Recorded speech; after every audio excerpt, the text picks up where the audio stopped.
Vimos esta pantalla, alcanzamos a ver la diferencia entre hidrostática e hidrodinámica. No, explicó de hidrostática.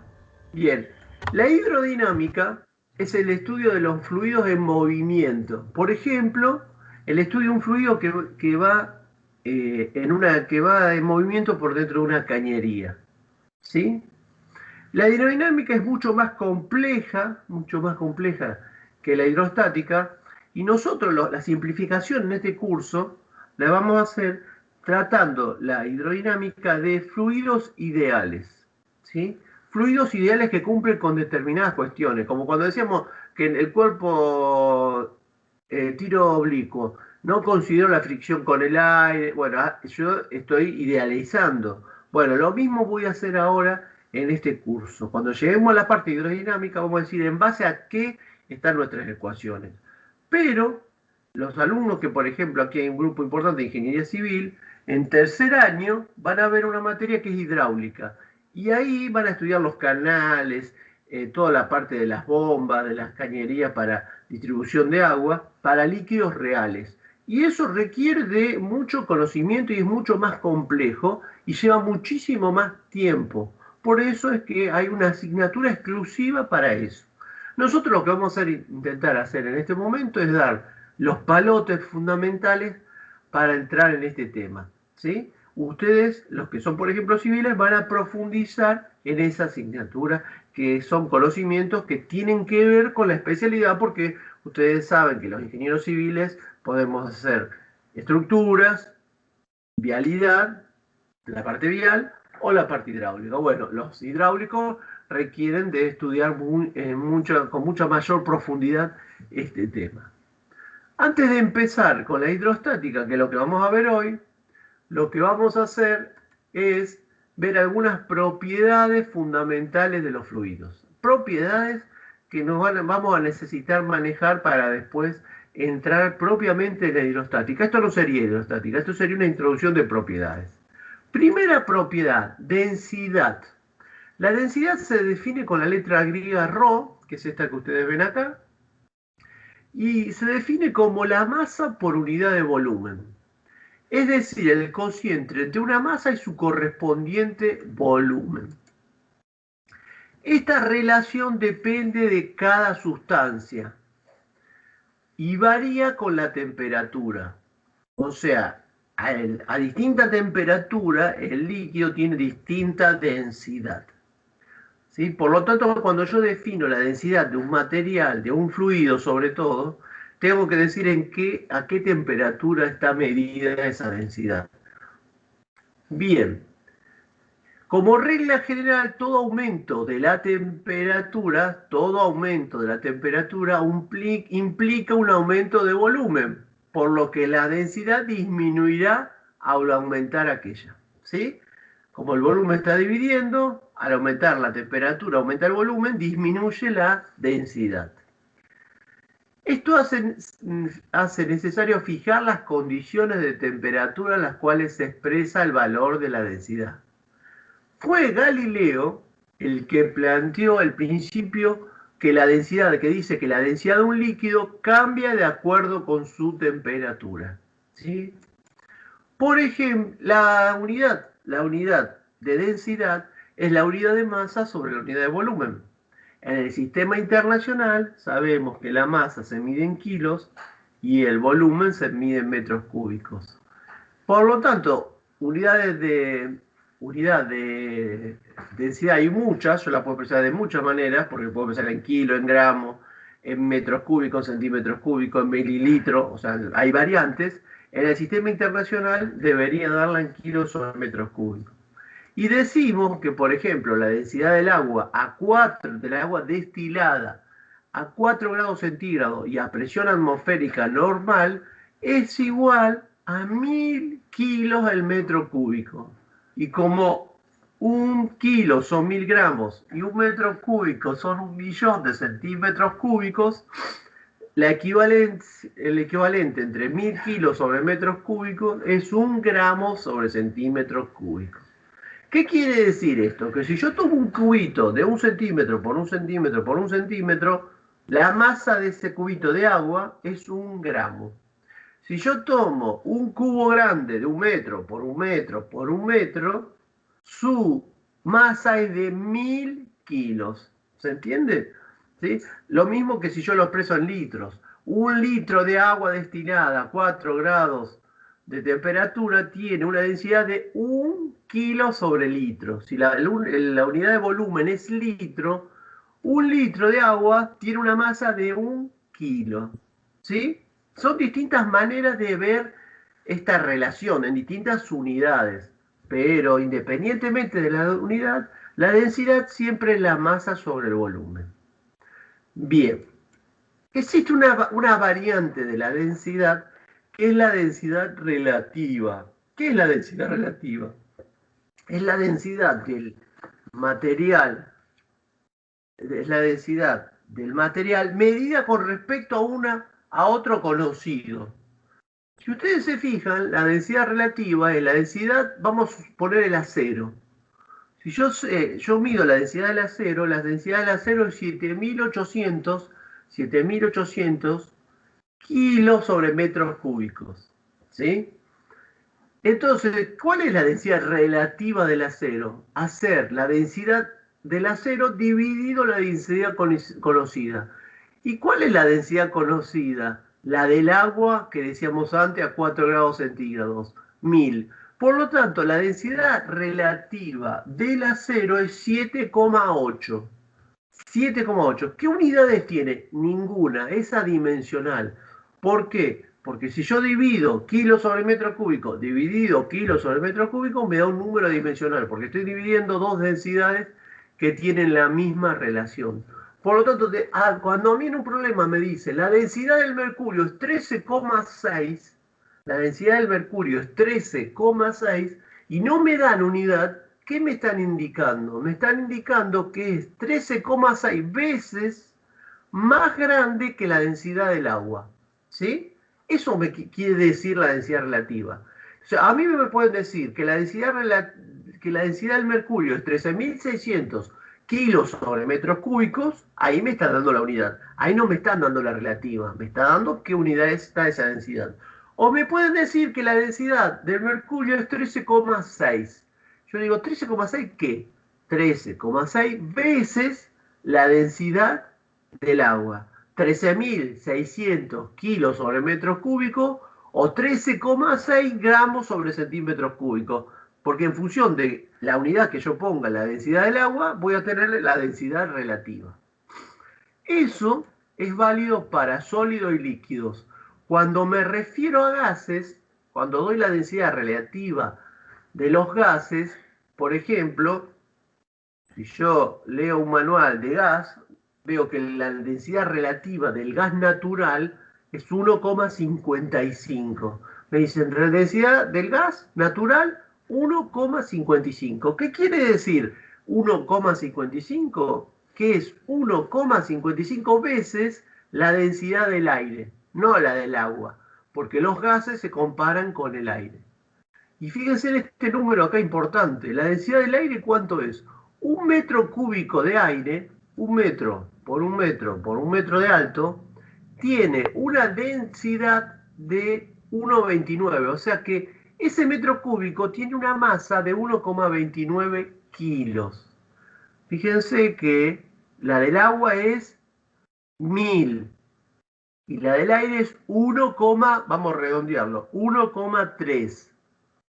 ¿Sí? Es que más de 700 veces, el agua tiene más de 700 veces la densidad del aire. ¿Sí? Pero el aire no es que no tiene densidad, tiene, muy baja, pero tiene. El gas, el gas natural, al ser 1,55, es más pesado que el aire. Por eso, si yo rompo la cañería de gas que está a media presión en la calle, veo como el gas sube, asciende. ¿Por qué? Porque es más pesado que el aire. En cambio, cuando se rompe una garrafa, el gas envasado tiene menor densidad que el aire y queda en la parte inferior. Es mucho más peligroso por eso. ¿Sí? Por eso en un subsuelo no puedo poner garrafas, porque si las garrafas pierden, el gas quedaría almacenado dentro de ese subsuelo. Sería una bomba. ¿Sí? Vengo y enciendo una llave de luz, explotaría el edificio. ¿Estamos? Bien, entonces esa es la densidad relativa. No tiene unidades, sirve para denotar cuántas veces es más pesada o más densa una sustancia con respecto al agua para los sólidos y los líquidos, con respecto al aire para los gases. ¿Se entendió este concepto de densidad relativa? Entonces, si le dan un problema y le dicen que la densidad del hormigón armado es 2,4, dice, ¿qué es 2,4? Es 2.400 kilos sobre metro cúbico, 2,4 veces la del agua. Eso quiere decir. ¿Sí? Bien. ¿Preguntas? ¿Dudas? ¿Se entiende? Bien. Sí, pues se entiende. Bueno, peso específico. Nosotros no vamos a usar el peso específico. Yo lo estoy dando para que ustedes lo tengan ya, pero peso específico no uso. Sí uso mucho el peso específico en la construcción, porque cuando nosotros calculamos la carga sobre una losa, ¿sí? Las cargas están dadas por los pesos de la estructura, por ejemplo. Entonces digo, bueno, ¿qué carga sobre la losa? Y el contrapiso de la losa, más el piso de la losa, más la carpeta. ¿Cómo calculo yo ese peso? ¿Hago una losa y la llevo y la pongo arriba de una balanza para ver cuánto pesa? Y no. Yo lo que sé es el peso específico, que es cuánto pesa un determinado volumen de ese material. Entonces, calculando el volumen de contrapiso, voy a saber qué peso tiene ese contrapiso. Por lo tanto, el peso específico que se designa con la letra griega gamma es peso sobre volumen. ¿Por qué uso densidad y no uso peso específico? Porque la densidad depende de la masa y la masa no varía en el lugar que la mida. La masa es una constante. En cambio, el peso depende del lugar donde lo estoy midiendo, depende de la gravedad. ¿Sí? Por lo tanto, para los fluidos vamos a trabajar con la densidad. ¿Sí? Bien, entonces, ¿qué diferencia hay entre la masa, entre la densidad y el peso específico? Peso específico, peso sobre volumen. Densidad, a la densidad también se la podría llamar masa específica. ¿Qué es masa específica? Masa sobre volumen. Peso específico, peso sobre volumen. ¿Sí? Entonces, densidad o masa específica podría ser lo mismo. Es lo mismo. Hay una relación entre la densidad y el peso específico. ¿Cuál es? Yo sé que el peso es masa por gravedad. Peso es masa por gravedad. Y esto, masa sobre volumen, ¿qué es? Densidad. Por lo tanto, el peso específico, yo el peso específico lo puedo determinar como la densidad por la gravedad. La unidad del peso específico, ¿cuál va a ser? El peso, ¿en qué se medirá?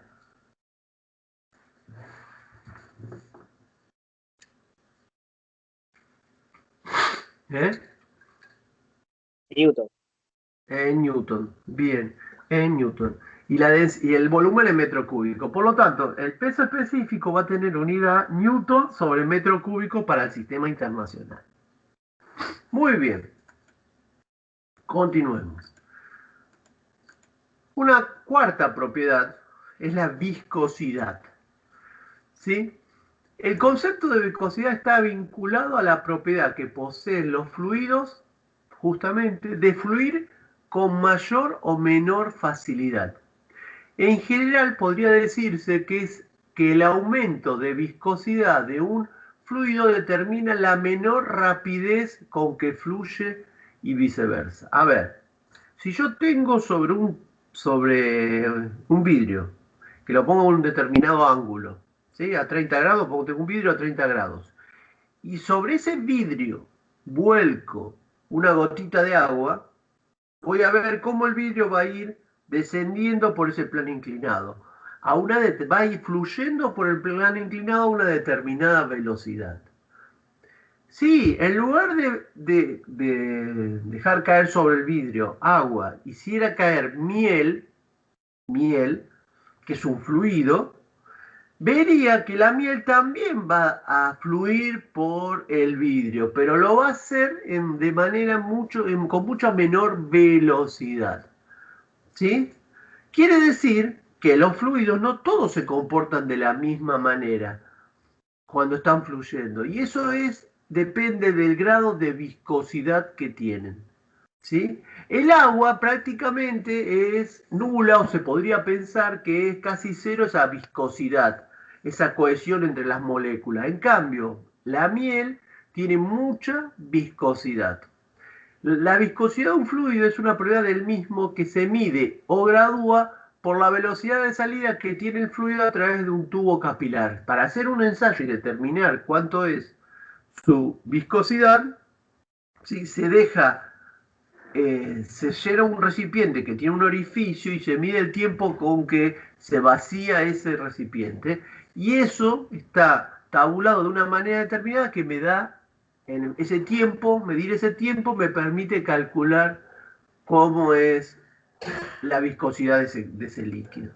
También podría definirse a la viscosidad como la resistencia que experimenta una capa de fluido al moverse sobre la otra. ¿Sí? Cuando se están deslizando, cómo es el movimiento entre las capas.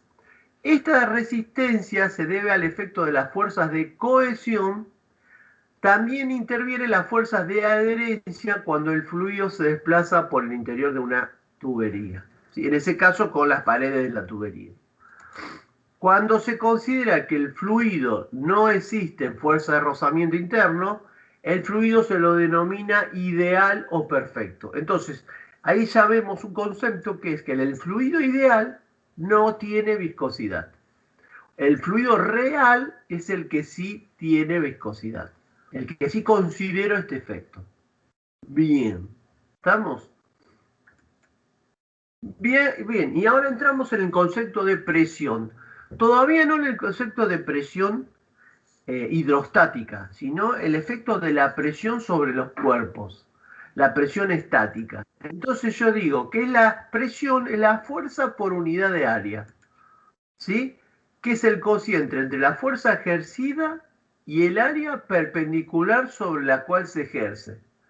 Se define a la presión como la fuerza sobre el área. Bien.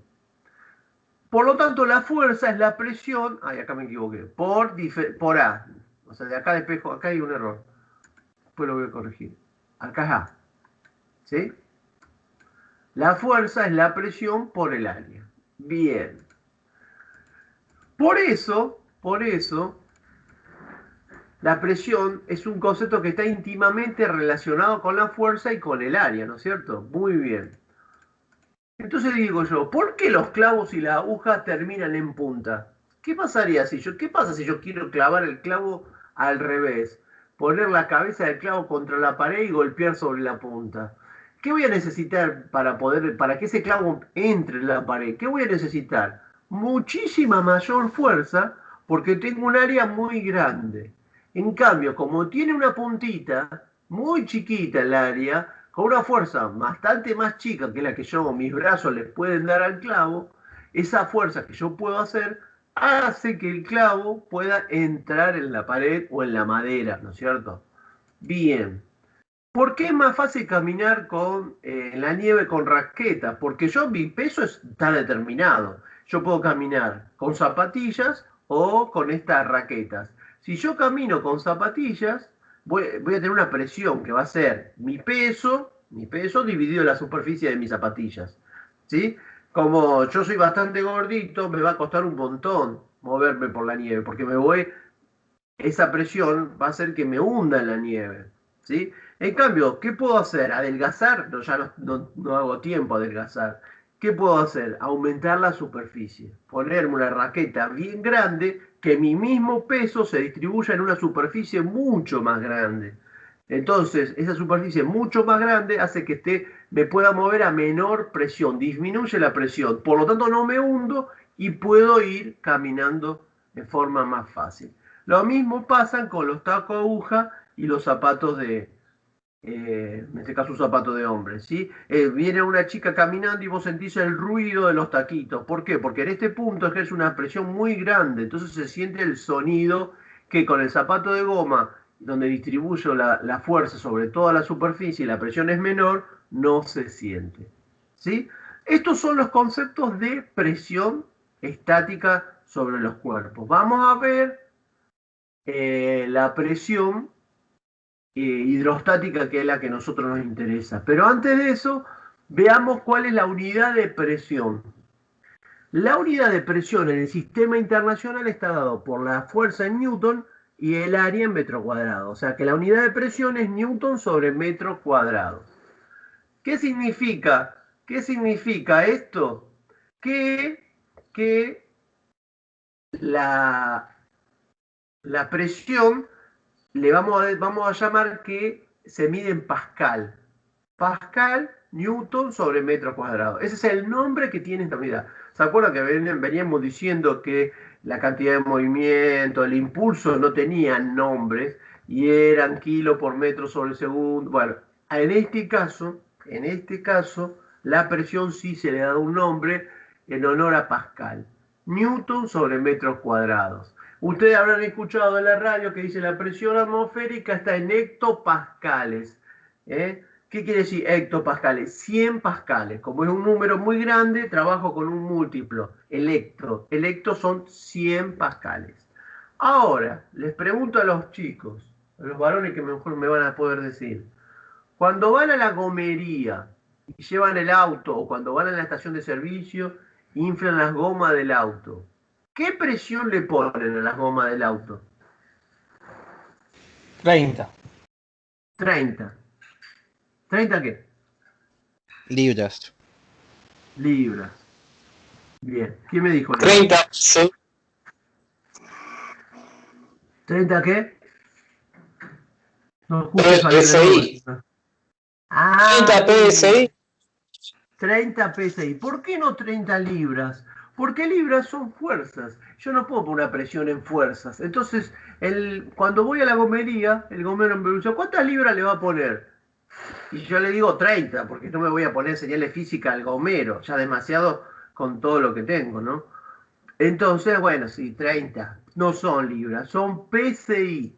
¿Qué es PSI? Libras por pulgada cuadrada. ¿Por qué? Porque es una unidad de presión. Entonces, decir 30 libras es como decir 30 newton. 30 newton sería una fuerza. En este caso, esa fuerza no es una presión, es una fuerza. Para que sea fuerza la tengo que dividir por superficie. En la unidad de presión, ustedes van a ver que hay un montón de unidades de presión. Fíjense todas las unidades de presión que hay. Bueno, hectopascal es lo mismo, el pascal.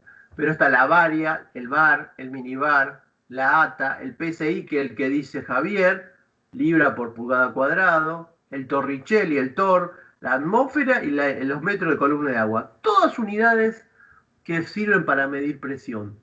Yo no quiero que aprendan todas esas unidades porque no sé si tiene mucho sentido, pero sí que por lo menos saquemos como conclusión que las cubiertas del auto nosotros no le ponemos libra, le ponemos PSI, que son pulgadas por libras por pulgada cuadrada. ¿Sí? Si vos mirás el medidor, te dice PSI, no te dice libras. ¿Sí? Incluso tiene dos sistemas. Algunos tienen uno externo que está en PSI y uno interno que está en bar.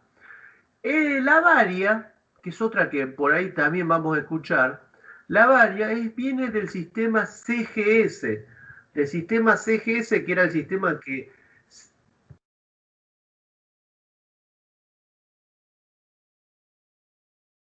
No pude leer. Después lo voy a leer. La varia proviene del CGS. El CGS, el centímetro gramo segundo, donde la unidad de fuerza no es el newton, sino en la DINA, que DINA es gramo por centímetro sobre segundo al cuadrado. Ese sistema que nosotros la fuerza DINA nunca usamos, pero en algunos casos usa la varia. Para que tengan una idea nada más, No pido que... ¿Cómo paso de milibar a pascales? Bueno, pasando de Dina a Newton, de centímetro cuadrado a metro cuadrado. Milibares son milbares. Bueno, y después tengo que pasarlo a hectopascales. Bueno, tengo que hacer todo un pasaje físico de unidades, ¿no es cierto? Para que tengan una idea solamente en este concepto, que con este concepto yo me conformo, es que si la presión está en hectopascales, una presión es 1000 hectopascales, es igual a 1000 milibares. Milibares y hectopascales es lo mismo, es el mismo unidad, no hay diferencia. Por eso yo escucho en la radio que una emisora me dice, la presión atmosférica es 1020 milibares, y al rato cambió otra emisora y me dice la locutora, la presión atmosférica es 1020 hectopascales. Digo, ¿cómo? ¿Hectopascales o milibares? Es lo mismo. ¿Se entiende? Es lo mismo. Bueno, esos conceptos ténganlo. Ese concepto ténganlo. Después los otros, no sé si vale la pena profundizar. No, vamos a ver, no importa cuántos libras, cuántos newtons son, cómo pasar de PSI. A ver, yo digo, la cubierta tiene 30 PSI. ¿Cómo lo paso 30 PSI a pascales?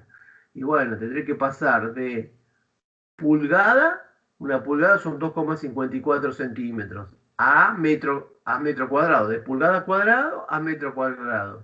Y de libra a newton. Acá tengo la relación. O sea que yo puedo pasar los 30 PSI a pascales o a milibares o a hectopascales. Lo que pasa es que sigo yendo a la gomería y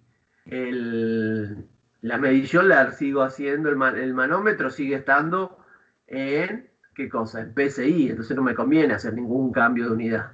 Pero lo podría hacer haciendo, como ya hemos aprendido, pasaje de unidades. Bien, no sé qué me decía acá el compañero, que quiero ver la pregunta. A ver.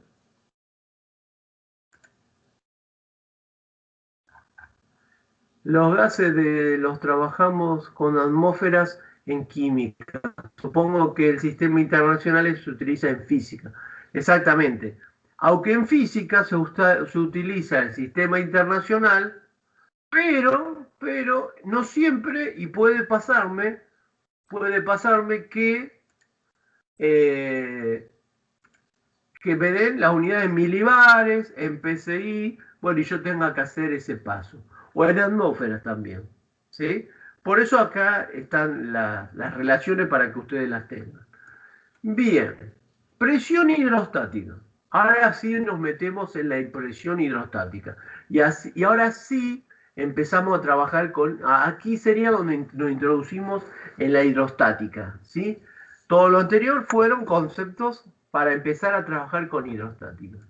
Bien, cuando un fluido está en reposo, estamos en hidrostática, el estudio de los fluidos en reposo, una fuerza, ejerce una fuerza perpendicular a la superficie de contacto. ¿Sí? El fluido está en reposo, pero la interrelación que hay entre las moléculas de ese fluido, ¿sí?, generan presiones sobre la superficie en la cual está en contacto el fluido, que pueden ser las paredes laterales del recipiente que contenga ese fluido, o mi cuerpo, si yo estoy metido dentro de la pileta y el agua me ejerce una presión sobre mi cuerpo, que estoy parado dentro de una pileta de natación. ¿Sí? Esa presión se ejerce por los choques de las moléculas con el entorno, ¿sí? La interrelación que hay entre esas moléculas y el entorno. Entonces, si yo tengo la pared vertical, la presión es horizontal. Si mi pared está inclinada, la presión es perpendicular a 90 grados, ¿sí? Es 90 grados del cuerpo en el cual está, de la superficie en la que está actuando. La presión hidrostática es la fuerza sobre el área que actúa, ¿sí? Por lo tanto, la fuerza, y acá también me equivoqué por copiar y pegar, la fuerza es la presión por el área.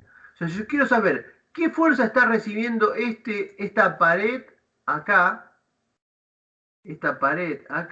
tendría que sacar la presión y multiplicarla por toda el área. ¿Sí? Por ejemplo, acá, en esta cara superior, porque en esta va variando. Acá yo tengo una determinada presión que está dada por este valor. Este valor es la fuerza, ¿no es cierto? Esa fuerza va a ser la presión hidrostática igual a la presión hidrostática que actúa ahí por el área, que es este área que tiene acá arriba, que yo lo veo como una línea, pero es un área. Es un área. Bien, bien. ¿Se entiende entonces ese concepto? La presión por el área me da la fuerza que actúa sobre esa superficie. Sí, escucho.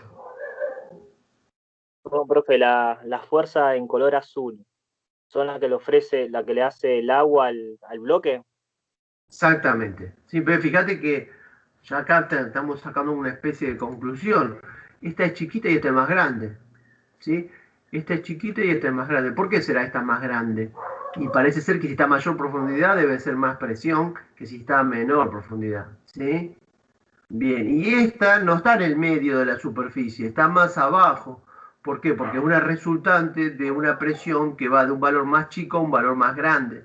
Por lo tanto, no está en el medio. ¿Sí? Bien, eso es lo que vamos a estudiar ahora. Perfecto. Pero eso es lo que vos decís, está bien. Continuemos. ¿Alguna otra pregunta? Bien. Relación entre la presión y la profundidad. Vamos a ver ahora cómo mido la presión en función de esa profundidad. Y para eso lo que voy a hacer es tomar un recipiente, como el que tenemos en la figura, y decir, bueno, imagino un volumen de ese mismo recipiente. No es que acá dentro hay un cuerpo, ¿sí? Sino que me imagino un cuerpo dentro de este cuerpo. O sea, me imagino este volumen de agua que tengo acá. Y digo que sobre la cara superior tengo una fuerza que es la presión por el área.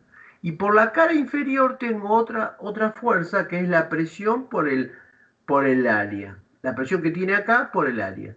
Supongo que acá, en el punto de abajo, tengo una presión. Esto lo voy a correr para que se vea bien. La presión que yo tengo abajo es más grande que la presión que tengo arriba. ¿Sí? Bien, entonces esta fuerza sería más grande que esa. Y también tengo el peso de ese líquido. ¿Sí? A es el área de la superficie superior y de la superficie inferior. Y DI es la altura de esta masa que yo estoy tomando. Bien, entonces, suponemos que la densidad del fluido, supongo que este fluido es todo el mismo fluido que tiene la misma densidad. ¿Por qué digo eso? Porque yo podría poner capas de 2 o 3 aceites distintas y agua y tener fluido de distintas densidades. ¿Sí? Bueno, no tengo eso. Tengo agua con la misma densidad en todo el volumen. Y obviamente tiene toda la misma, en este lugar, tiene la misma gravedad. Por lo tanto, no hay variación de gravedad ni de densidad del fluido. Bueno, por la tercera ley de Newton, este volumen tiene que estar en equilibrio. ¿Sí? O sea que si yo hago la sumatoria de la fuerza que va para arriba y le resto las dos que van para abajo, me tiene que dar 0 si está en equilibrio. ¿Sí? Bien, entonces yo planteo la sumatoria de fuerza en I. Igual 0. Entonces, ¿qué tengo? La que va para arriba es la que está actuando sobre la cara inferior. P más diferencial de P por el área. Las que van para abajo es P por A y M por G. ¿Sí? Muy bien. Yo sé, por lo que vimos antes, que densidad era, ¿se acuerdan? Masa sobre volumen, ¿sí o no? Definición de densidad. Densidad específica, masa sobre volumen. ¿Sí? Masa específica, masa sobre volumen, densidad. Si yo este M lo reemplazo, ¿qué me queda? Que la masa, ¿qué es? La densidad del fluido por el volumen. ¿Sí? ¿Y qué volumen tiene este cuerpo, esta sección que yo tomé acá? tiene un volumen dado por el área de la superficie superior por la altura. Por lo tanto, en lugar de poner M, voy a poner ρ, densidad, por A por diferencial de I. ¿Sí? ρ por A por diferencial de I. El G sigue estando. Bien. Si me fijo en esta ecuación, tengo A acá, tengo A acá y tengo A acá. ¿Qué pasa? Lo anulo. Tengo P y tengo menos P. Se anulan. ¿Qué me queda? ¿Qué me queda? Que la diferencial de P es ρ por G por diferencial de I. Que la variación de la presión depende de ρ, de la densidad del líquido, de la gravedad. Esos dos valores no varían, son constantes. Estos dos valores son constantes. El que varía es la profundidad. O sea que la variación, la presión varía con la profundidad. Por eso, si yo me tiro en la pileta, o en el mar donde hay mucha profundidad, y nado 1 metro, no pasa nada, pero cuando quiero sumergirme 4, 5, 6 metros, ya empiezo a sentir presión sobre mis oídos y me empiezan a doler los oídos. ¿Por qué? Por la presión hidrostática que está en función de la profundidad. ¿Se entiende? A mayor profundidad, mayor presión. Y esta expresión es la ecuación general que relaciona la variación de la presión con la profundidad. ¿Sí? Ahora vamos a ver un ejemplo para que ustedes entiendan mejor. Planteamos esta ecuación para calcular la presión en un punto situado por debajo de la superficie libre de un líquido de densidad uniforme en un recipiente abierto. ¿Sí? Muy bien, vamos a calcular la diferencia de presiones, por ejemplo, entre 1 y 2. Entre 1 y 2. Entonces, ¿qué? La diferencia de presión es P2 menos P1. Y la diferencia de altura es I2 menos I1. ¿Sí? Bien. Eso me da la diferencia de presión que hay entre el punto 1 y el punto 2.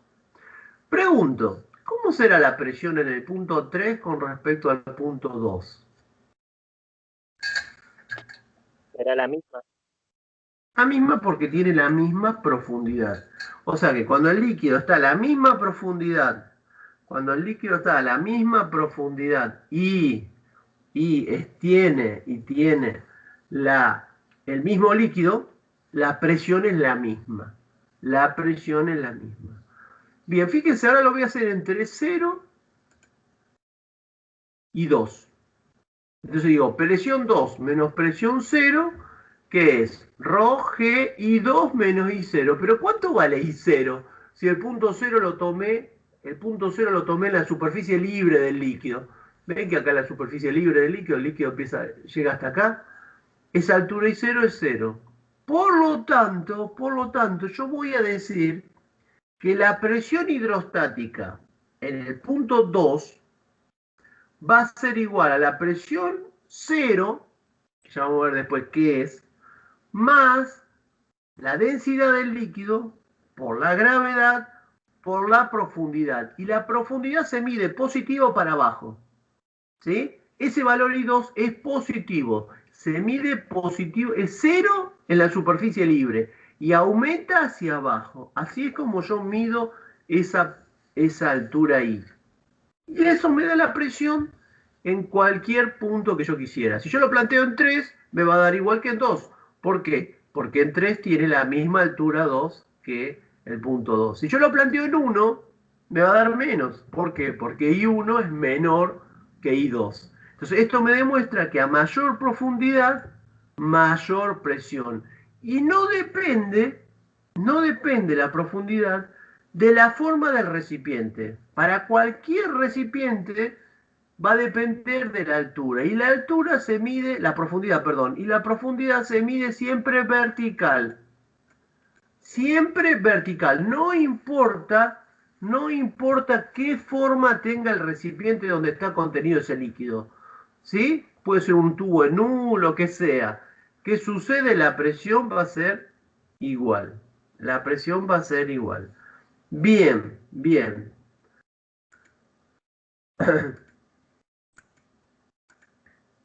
¿Cuál de los buzos está expuesto a mayor presión? ¿El que está a 10 metros o el que está a 25 metros? Pregunta muy fácil. ¿Cuál está a mayor presión? El de 25. El de 25 metros está a mayor presión. Bien. Muy bien. Bueno. Veamos ahora qué es la presión atmosférica. ¿Por qué?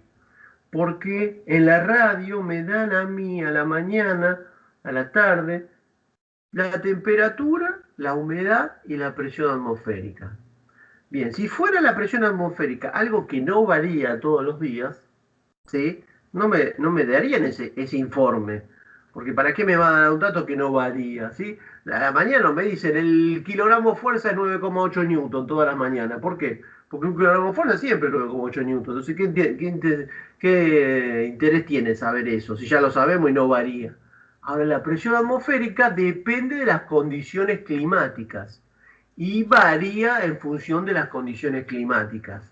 ¿Sí? Y genera esa disminución de presión genera algunos inconvenientes en las cuestiones climáticas. ¿Qué es la presión atmosférica?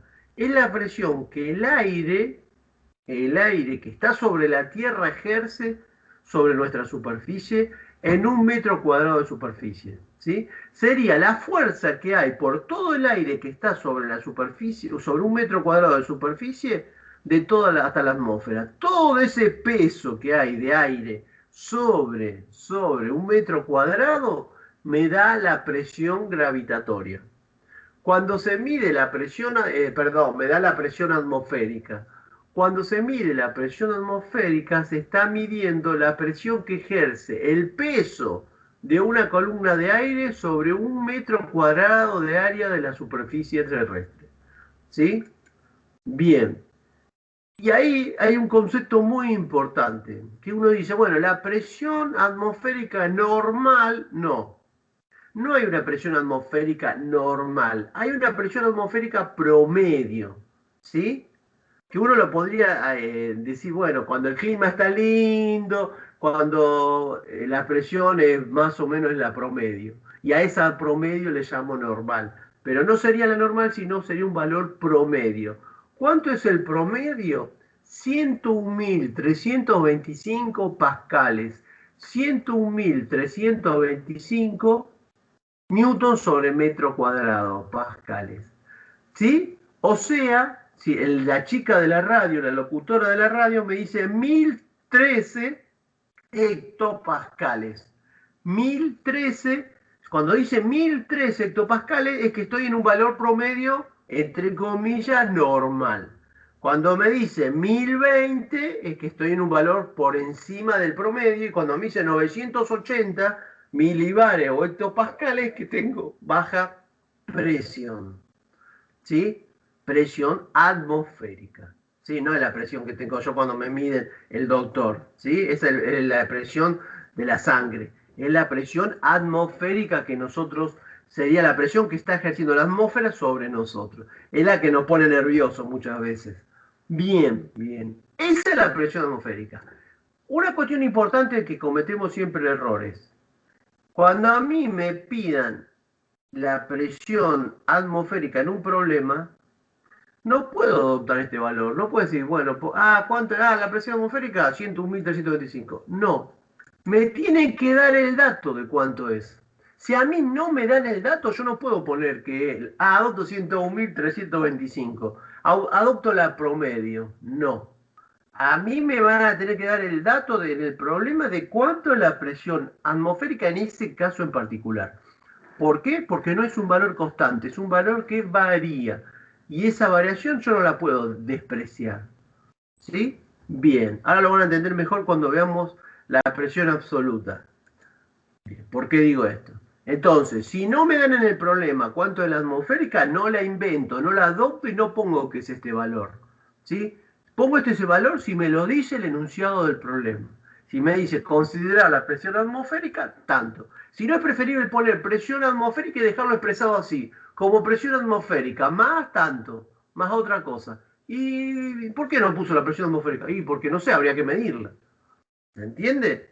Porque varía, mañana va a ser otra. ¿Qué es la presión absoluta? ¿Qué es la presión absoluta P?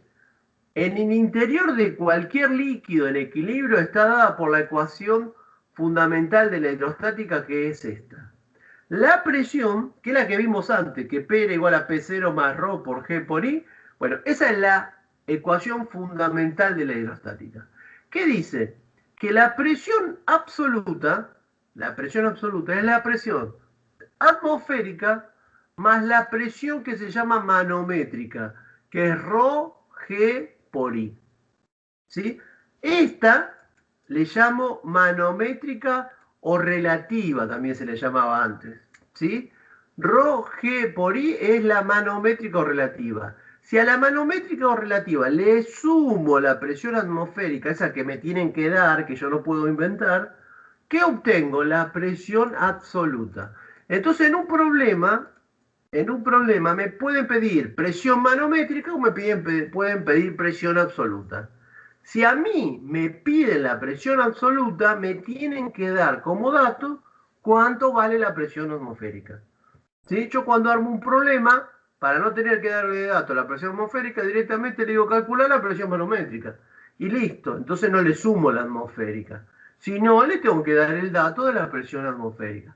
¿Se entiende este concepto? O sea, que chicos, si yo tengo, si yo tengo un recipiente así, con agua hasta acá, y digo, ¿cuánto vale la presión absoluta en la base del recipiente que tiene una altura h? ¿Cuánto vale la presión absoluta en este punto A, que está ahí en la base de ese recipiente? Bueno, la presión absoluta en A va a ser la atmosférica más ρ del líquido por G por H, en este caso. Eso es la presión absoluta. ¿Cuánto es la presión manométrica? ρ, G, H. ¿Se entiende? Profe. La manométrica más la atmosférica me da la absoluta. Escucho. ¿Y la atmosférica cómo se calcula? Ahora vamos a ver cómo puedo calcular la atmosférica. Con el barómetro de mercurio, por ejemplo, puedo calcular la atmosférica. ¿Sí? Bien. Pero, ¿Estamos? o sea, Perfecto. digamos, no se determina con una fórmula. No, experimental. Claro, es de la naturaleza. Claro. Es como la temperatura y la humedad se determinan con termómetro, midiendo la humedad del aire, ¿sí? Se miden. Bien. Depende, por eso varían y por eso hay que medirlas para saber cuánto es. Bien. ¿Estamos? Profe, la presión manométrica, ¿tiene que ver algo con el instrumento, el manómetro? ¿O nada que ver? Exactamente, se mide con un manómetro. Bien, veamos bueno. ahora cómo medimos la presión. ¿Cómo medimos la presión? Por ejemplo, con un manómetro. ¿Qué es un manómetro? Es este tubo en U que yo tengo acá. ¿Lo ven? Este tubo en U tiene un líquido manométrico, que en este caso le puse ρ, que generalmente no es cualquier líquido manométrico, sino es mercurio. Ya vamos a ver por qué es mercurio. Y yo quiero medir la presión que tengo acá, en el interior de este conducto. Entonces, a ese conducto, que tiene una determinada presión, le uno un tubo en U que tiene un líquido manométrico, por lo menos de otro color, para que se diferencie. ¿Sí? ¿Y qué puede pasar? Que esta rama, yo tengo el tubo en U abierto y las dos ramas están a la misma altura. Cuando lo conecto acá y acá hay una determinada presión que yo quiero calcular, esto puede subir, la rama de la izquierda puede subir, las dos ramas pueden estar igual o puede estar más alta la rama de la derecha. Bien. Después analizamos qué pasa en esos casos. ¿Qué es lo que digo yo? Bueno, quiero calcular la presión en P. ¿Qué es lo que yo sé? Yo acá marqué dos puntos, el punto 1 y el punto 2. En esos dos puntos están a la misma profundidad en una horizontal y es el mismo líquido. En este caso, ρ que el líquido celeste. Bien, ¿qué sé entonces? Que la presión en 1 y en 2 es la misma. ¿Por qué? Porque es el mismo líquido y es la misma profundidad. Bien, entonces, lo que voy a hacer es calcular la presión en 1 de este lado y la presión en 2 de este otro lado. Y la voy a igualar. Para ver si puedo calcular mi incógnita, que es la presión P. Es la presión del aire que está circulando por este conducto. ¿Sí? Que en este caso supongo que es aire y voy a despreciar esta altura de aire que tiene porque la densidad es la del aire. Entonces digo, bueno, ¿cuánto vale la presión 1? Acá. Vale la presión 0, P, la presión P acá adentro, más debería sumar la altura que hay acá por la densidad del aire, que la desprecio porque es aire, y si sumo la presión manométrica de esta altura I1, que es ρ por G por I1. Eso me da la presión en 1 viniendo por acá. Ahora voy a calcular la presión 2 viniendo por la columna de la derecha. Bien. Entonces, por la columna de la derecha, digo que la presión 2, ¿qué va a ser? Va a ser la presión atmosférica, que es una presión absoluta. Voy a tomarlo como presión absoluta. Entonces, ¿qué tengo? La presión atmosférica, que vamos a suponer que la conozco, más G, ρ celeste, por G, por I2. Eso me da la presión en 2. La presión atmosférica, que le llamé P0, o presión atmosférica, más ρ, G, I2. Si yo igualo la presión 1 con la presión 2, me queda la fórmula de esta manera. ¿Sí? Y lo que quiero despejar, mi incógnita es esta P. Entonces, esto lo paso para allá restando. Entonces me queda así. Entonces ahora digo, veo que acá tengo ρ y G, y acá tengo ρ y G. Saco factor común ρ y G. Me queda I2 menos I1. I2 menos I1, ¿qué es? H. Es H. Entonces me queda que la presión absoluta, que está el fluido, el aire que circula por esta cañería, es la presión atmosférica más la densidad del líquido celeste, del líquido manométrico, por G por H. O sea que yo le conecto el tubo manométrico a ese tubo, mido H y H me da la presión que tenemos. ¿Sí? Midiendo H. Si H es 0, porque este tubo subió, porque este subió un poquito hasta por acá, y este está acá, y este está acá, y 1 es igual a I2, la presión en P es la presión atmosférica. O sea que acá tengo presión atmosférica. Y si este subió más, subió hasta acá, y este bajó, ¿sí? Este bajó, y este llegó hasta acá arriba, quiere decir que acá hay menos presión que la atmosférica. ¿Sí? Y así es como yo puedo medir la presión hidrostática que tenemos en este caso. Si a mí me pide la presión manométrica sería solamente esto. Esto es la manométrica que tiene el cuerpo acá. Rho G por H. Eso me da la manométrica. La absoluta es sumándole la atmosférica. ¿Se entendió eso? Bien. ¿Cómo mido la presión atmosférica? Con el barómetro de mercurio. Barómetro de mercurio. Ahora sí es mercurio. Ya vamos a ver por qué es mercurio y no barómetro de agua. ¿En qué consiste el barómetro de mercurio? Tengo un recipiente abierto que tiene mercurio. Y lleno un tubo, que este tubo tendrá más o menos entre 80 y 1 metro de alto, 80 centímetros y 1 metro de alto, lleno ese tubo con mercurio, lo lleno todo. Una vez que está todo lleno, lo doy vuelta y lo introduzco acá, en este otro líquido. ¿Qué pasa? el mercurio que estaba acá desciende y se equilibra a una determinada altura, quedando la presión dentro de este recipiente igual a cero.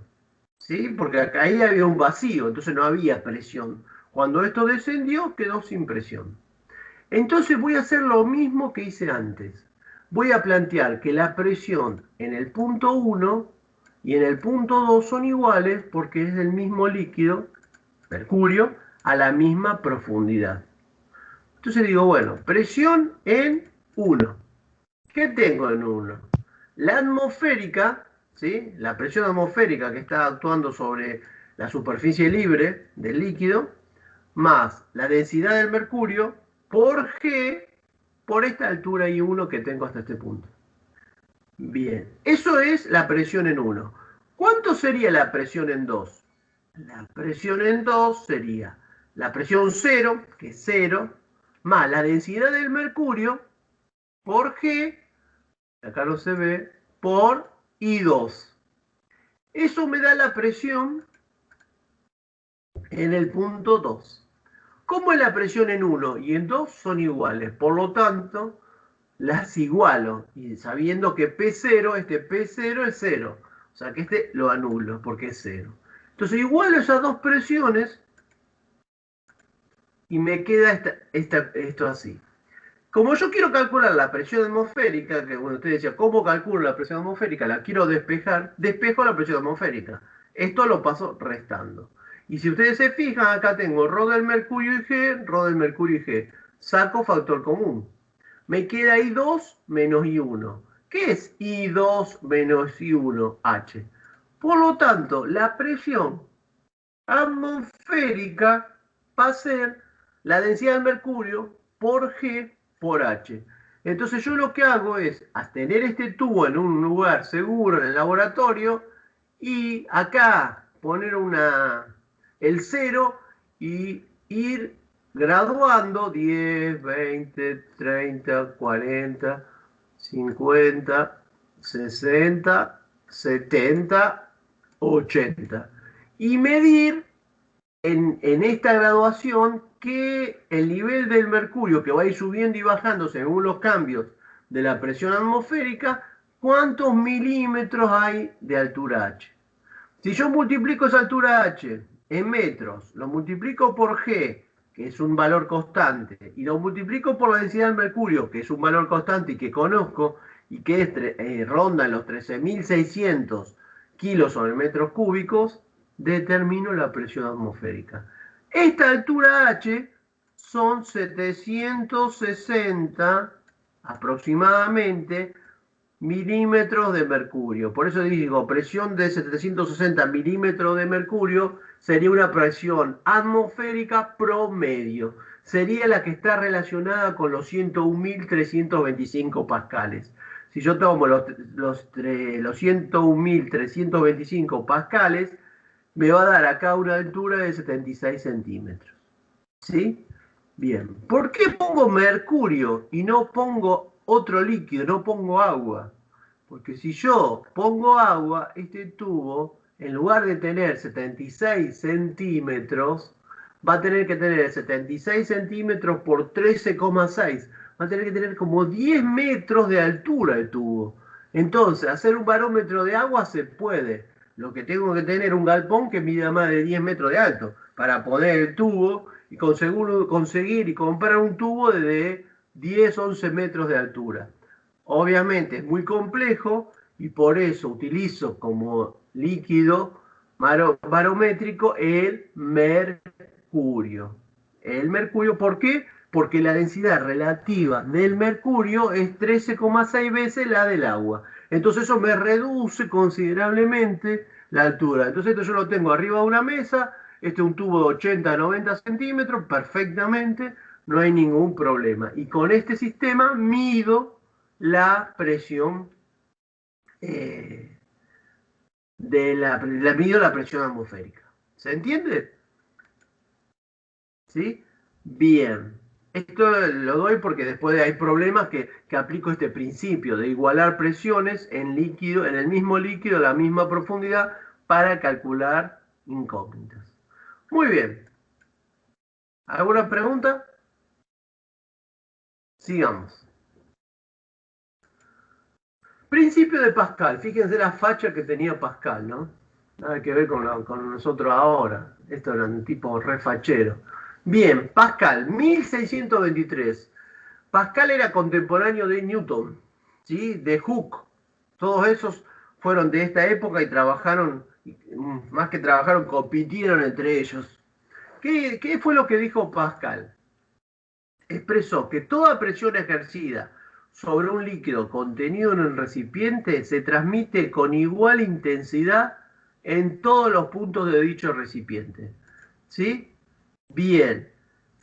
¿Qué quiere decir eso? ¿Qué quiere decir eso? Que la presión en cualquier parte del recipiente es la misma. Que si yo aplico una fuerza acá, la presión que va a ejercer este líquido va a ser la misma en cualquier punto del recipiente.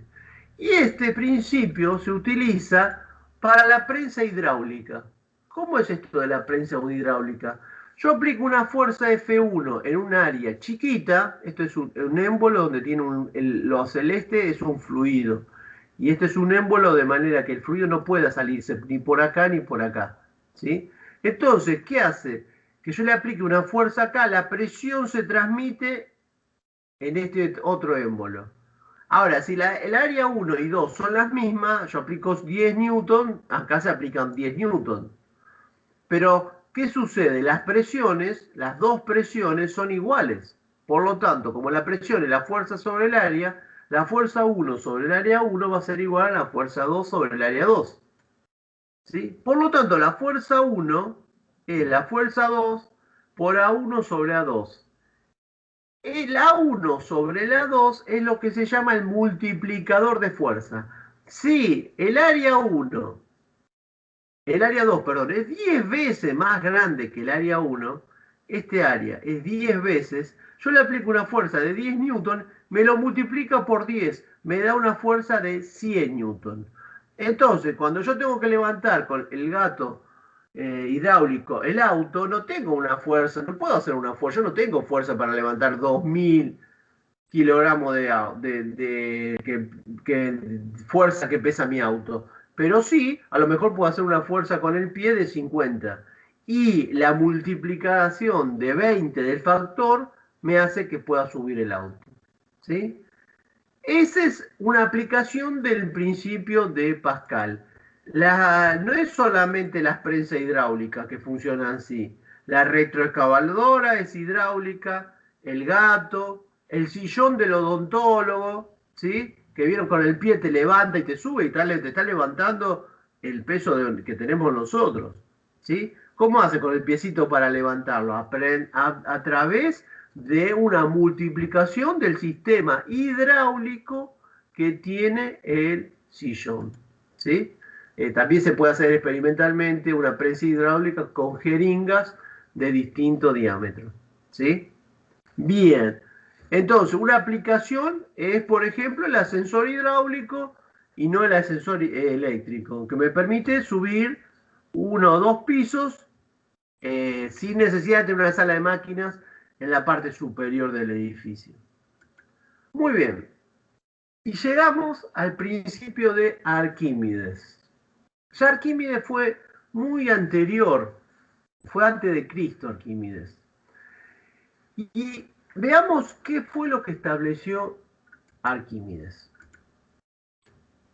Dice que Arquímedes era de Siracusa, Sicilia, italiano era.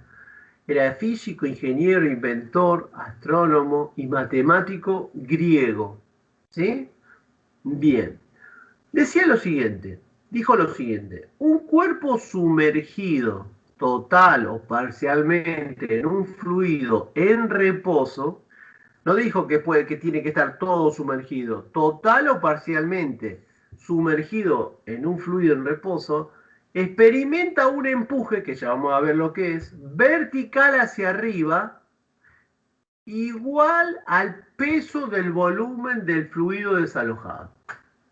Esta fuerza la llamamos empuje y es la resultante de las fuerzas de presión que se ejercen sobre un cuerpo. Entonces, todo cuerpo sumergido total o parcialmente en un fluido en reposo experimenta un empuje vertical de abajo hacia arriba igual al peso del volumen del fluido desalojado.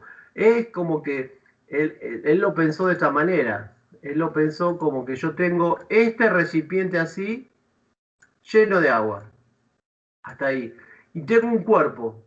¿Sí? Si sumerjo el cuerpo, el empuje que va a recibir el cuerpo va a ser medir cuánto líquido desaloja, o sea, juntar acá y acá, cuánto volumen de agua desaloja, medir el peso, pesar ese líquido que desaloja, ese peso del líquido que desaloja es el empuje que recibe.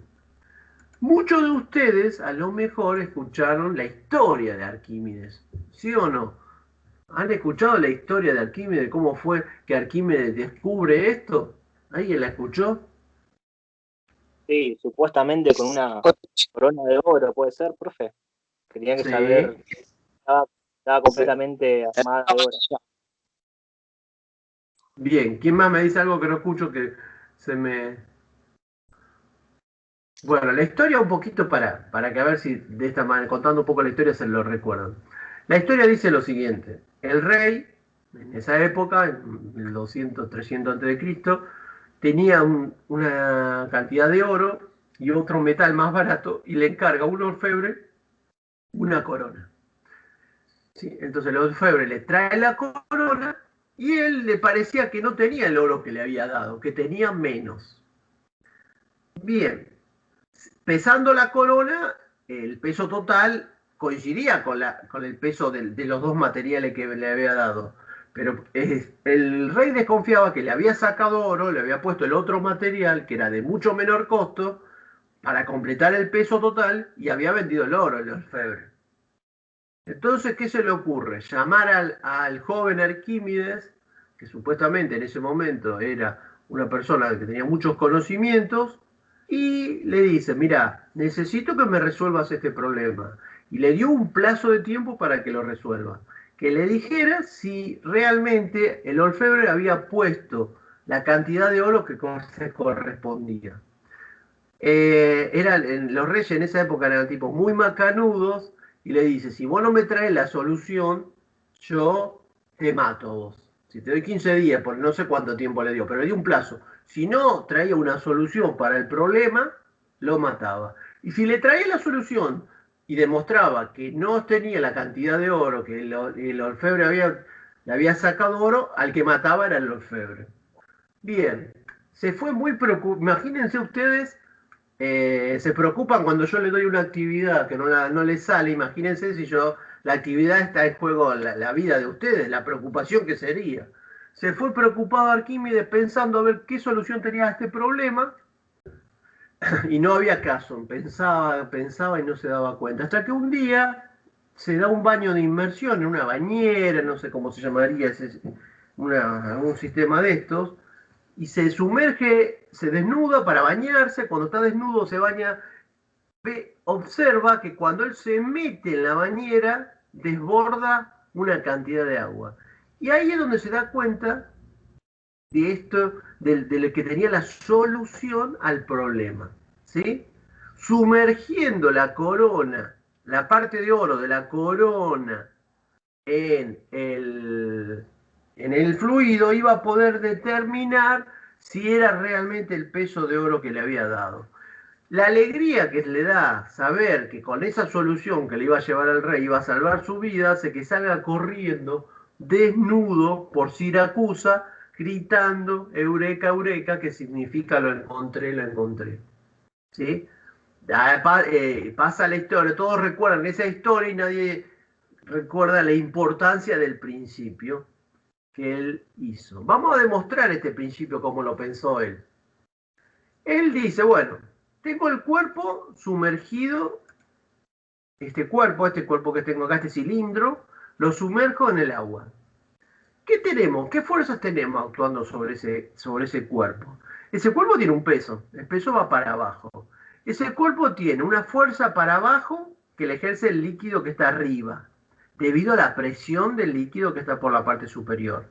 Y otra fuerza, pero que va para arriba, que es la que le ejerce el fluido que está por debajo, en la cara inferior. Después también tengo presiones así, tengo presiones horizontales, pero esta presión y esta es igual. O sea que si yo sumo esta fuerza y esta se anulan. Pero la fuerza de F2, la fuerza F2 no es igual a la fuerza F1. Porque si F2 está a mayor profundidad, tiene mayor presión. Por lo tanto, la fuerza F2 es más grande que la fuerza F1. Él dice, le voy a llamar empuje a esa diferencia de fuerzas. A F2 menos F1 lo voy a denominar empuje. ¿Cuánto vale F1? Bueno, F1 vale la presión sobre la cara superior por el área. ¿Sí? El área... perdón. El área es A. ¿Sí? Entonces yo digo que la F1 es la presión en 1 por el área. La presión en 1 va a ser la presión absoluta en 1. ¿Cuál es la presión absoluta en 1? La atmosférica más la manométrica, que es ρ, G por la profundidad y 1. Todo esto me da la presión en 1. La presión absoluta en 1. Si la multiplico por el área, me da el valor de esta fuerza F1. Que fíjense que esta fuerza es más chiquita que esta. Bien, ahora hago lo mismo con la fuerza F2. Va a ser la presión atmosférica más la densidad por G por I2 multiplicada por el área. Bien, eso a mí me va a dar la presión atmosférica. Me va a dar la fuerza, perdón, me va a dar la fuerza 2. El empuje es la fuerza 2 menos la fuerza 1. ¿Para dónde va el empuje? Para arriba. ¿Sí? Bien, el empuje que le ejerce el líquido al cuerpo es hacia arriba. Y es igual a la F2 menos la F1. Entonces, reemplazo F2 vale todo esto y F1 vale todo esto. Si me fijo, tengo presión atmosférica por A y tengo menos presión atmosférica por A. O sea que la presión atmosférica se anula. ¿Sí? Porque las diferencias, no importa si son las diferencias manométricas y absolutas siempre son iguales. ¿Sí? Cuando hablo de diferencia, cuando yo hablo de diferencia de presión, no importa si es manométrica o absoluta, porque es la misma. Bien. Entonces, el empuje, ¿qué me queda? Rho G y 2 por A menos Rho G y 1 por A. Rho y G lo saco como factor común. Me queda Rho y A también. Rho G y A. Y me queda I2 menos I1. ¿Qué es I2 menos I1? Es la altura del cilindro. ¿Y qué es el área A por la altura? ¿Qué me da el área A por la altura del cilindro?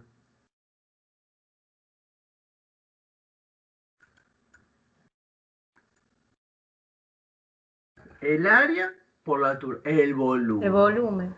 El volumen de ese cilindro. ¿El volumen qué es? El área, la superficie de la base por la altura. La superficie de la base es A, por la altura H. Esto A por H es el volumen. Por lo tanto, me queda que el empuje es la densidad, no la densidad del cuerpo, la densidad del líquido, porque esta densidad es la densidad del líquido, porque la densidad debido a la presión que ejerce el líquido, por G por el volumen. O sea que el empuje es el peso del líquido desalojado. ¿Por qué? Porque la densidad del líquido por G por el volumen, la densidad del líquido por el volumen me da la masa del líquido. Por G me da el peso del líquido desalojado. Y se demuestra lo que dijo Arquímedes, ¿sí? Todo cuerpo sumergido total o parcialmente en un fluido en reposo experimenta un empuje vertical hacia arriba igual al peso del volumen del fluido desalojado. En este caso, que el cuerpo está todo hundido, el volumen desalojado es el volumen total del cuerpo. ¿Sí? Bien. A esa fuerza E, que es una fuerza, la llamamos fuerza de empuje o fuerza de flotación. ¿Sí? ¿Cómo saco la fuerza del empuje?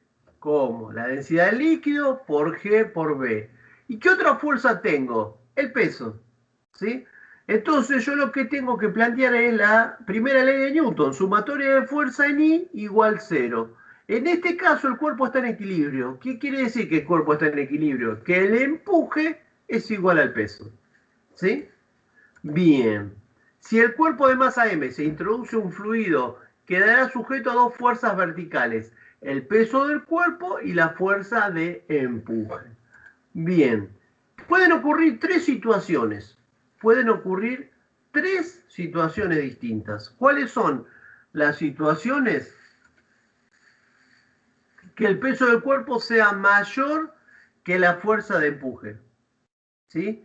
Que el peso del cuerpo sea mayor que el empuje. Que el peso del cuerpo sea igual que el empuje.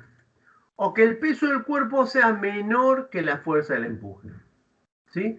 Eso va a generar que el cuerpo esté flotando, esté sumergido a dos aguas o esté hundido en el fondo. ¿Sí? Si el peso del cuerpo es grande con respecto al empuje, ¿qué le pasa al cuerpo? Si yo tiro una moneda al agua, ¿sí? ¿Qué le pasa? Se va al fondo. ¿Por qué? Porque el peso de la moneda es más grande que el empuje. Ahora, si yo tiro una maderita en el agua, ¿qué le pasa a la madera? Flota. ¿Por qué? Porque el empuje es mayor que el peso es mucho más chico que el empuje. Si yo tiro un cuerpo de determinadas características, puede pasar una tercera variante, que es que quede el cuerpo suspendido en el agua y no se vaya ni al fondo ni flote. ¿Sí? Sería un caso límite, ¿sí? Donde quede a dos aguas, se dice. Esas son las tres posibilidades que tenemos. Vamos a analizarla con tres ejemplos. Fíjense, distintos casos. El primer caso, el cuerpo queda en equilibrio en el seno del líquido, o sea, el cuerpo queda en el medio del líquido, ¿sí? No se va ni al fondo ni flota, está justo en equilibrio. ¿Cómo es el empuje y el peso en este caso? ¿Cómo es la fuerza de empuje y la fuerza peso en este caso? Serían Igual. iguales, pero opuestas. Igual. Igual. Bien. El empuje, si yo sumo fuerza en I, me queda que el empuje menos el peso positivo para arriba, empuje menos peso igual a 0. O sea que el empuje es igual al peso, es lo que ustedes dicen. El empuje es la densidad del líquido, dijimos, por el volumen, en este caso todo el volumen, porque está todo sumergido, por G. El peso del cuerpo es la masa por la gravedad, pero lo voy a expresar en términos de densidad. Recuerden que, repito, densidad es masa sobre volumen.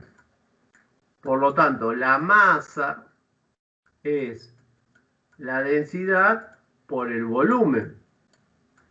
Por lo tanto, el peso, que es del cuerpo, el peso del cuerpo, que es M por G, es densidad del cuerpo, esta es densidad del cuerpo, no del líquido, del cuerpo, del material, por el volumen.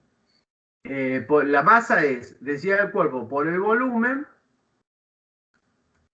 por G, que es esto que está acá. ¿Sí? Bien. Entonces, el peso del cuerpo, ¿qué es? La densidad del material del cuerpo por su volumen por G. Si se fijan acá, G y G se anulan.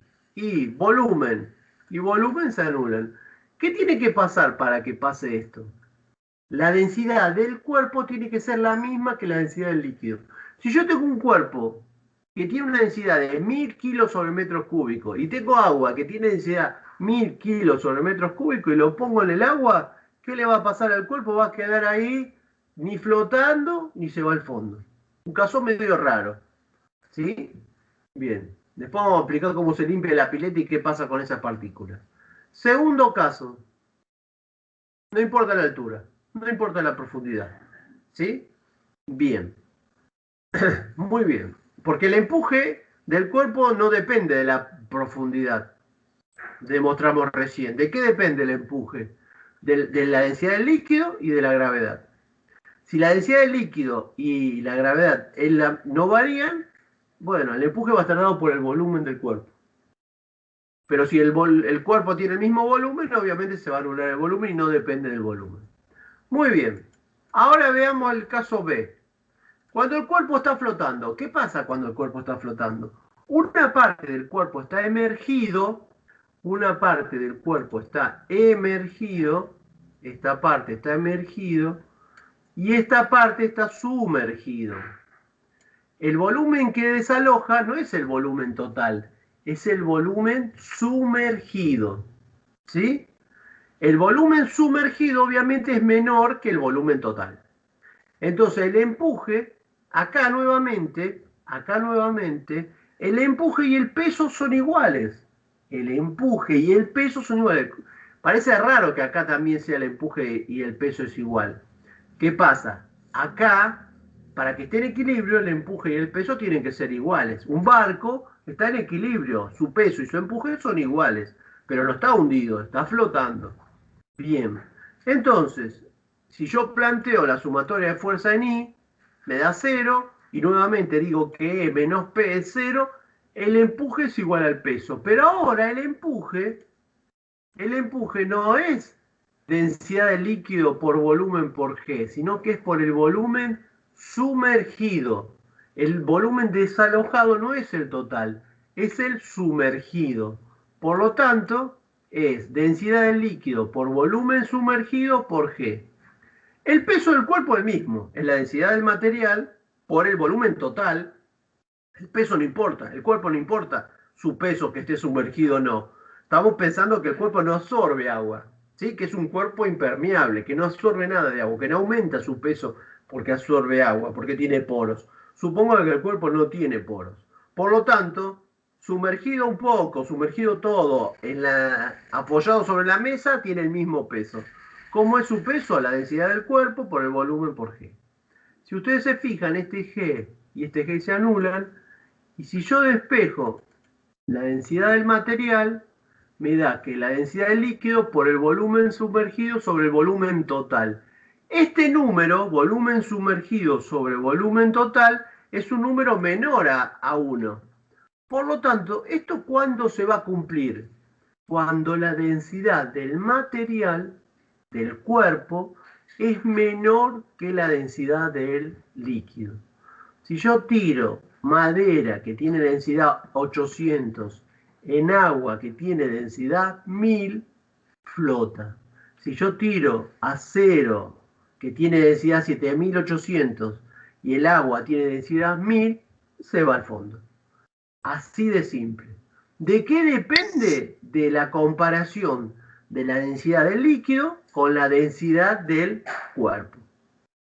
¿Se entiende? Sí, ¿Sí Ricardo, por eso flotan los barcos también, ¿no? Exactamente. Después vamos a ver por qué flotan los barcos. Porque los barcos en realidad son de acero.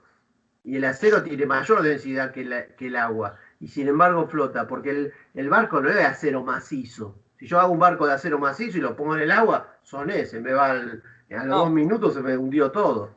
¿Por qué? Pero, porque la densidad de todo el barco es menor que la del agua. Claro, es menor la densidad del material que el agua, por eso, sí. Bien.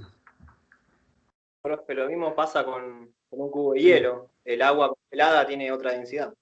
Exactamente, porque vieron ustedes que si pones la cerveza en el freezer, ¿sí? por ahí cuando vas a buscarla se congeló, aumentó el volumen y te abrió la botella y te hizo un... Bueno, aparte no la puedes tomar congelada. ¿Por qué? Porque aumenta la temperatura, aumenta el volumen del líquido. ¿Sí? Bien. Bueno, y el último caso es el cuerpo hundido. ¿Qué pasa cuando el cuerpo está hundido? Y aparece otra fuerza. ¿Cuál es la fuerza? Se fue al fondo. Y cuando se fue al fondo, ¿qué pasó? La normal aparece que es la fuerza de contacto entre el cuerpo y el fondo. Entonces, en este caso no es la normal y el peso igual y opuesto, sino que si hago la sumatoria de fuerza en I, tengo para arriba el empuje, la normal, y para abajo el peso. Bien, entonces la normal es el peso menos el empuje. Si yo planteo el peso es la densidad del material por el volumen por G, y el empuje es la densidad del líquido por el volumen por G. Si saco factor común, volumen y G, me queda densidad del material menos densidad del líquido. ¿Qué quiere decir? Que ¿cuándo se va a dar que haya una normal?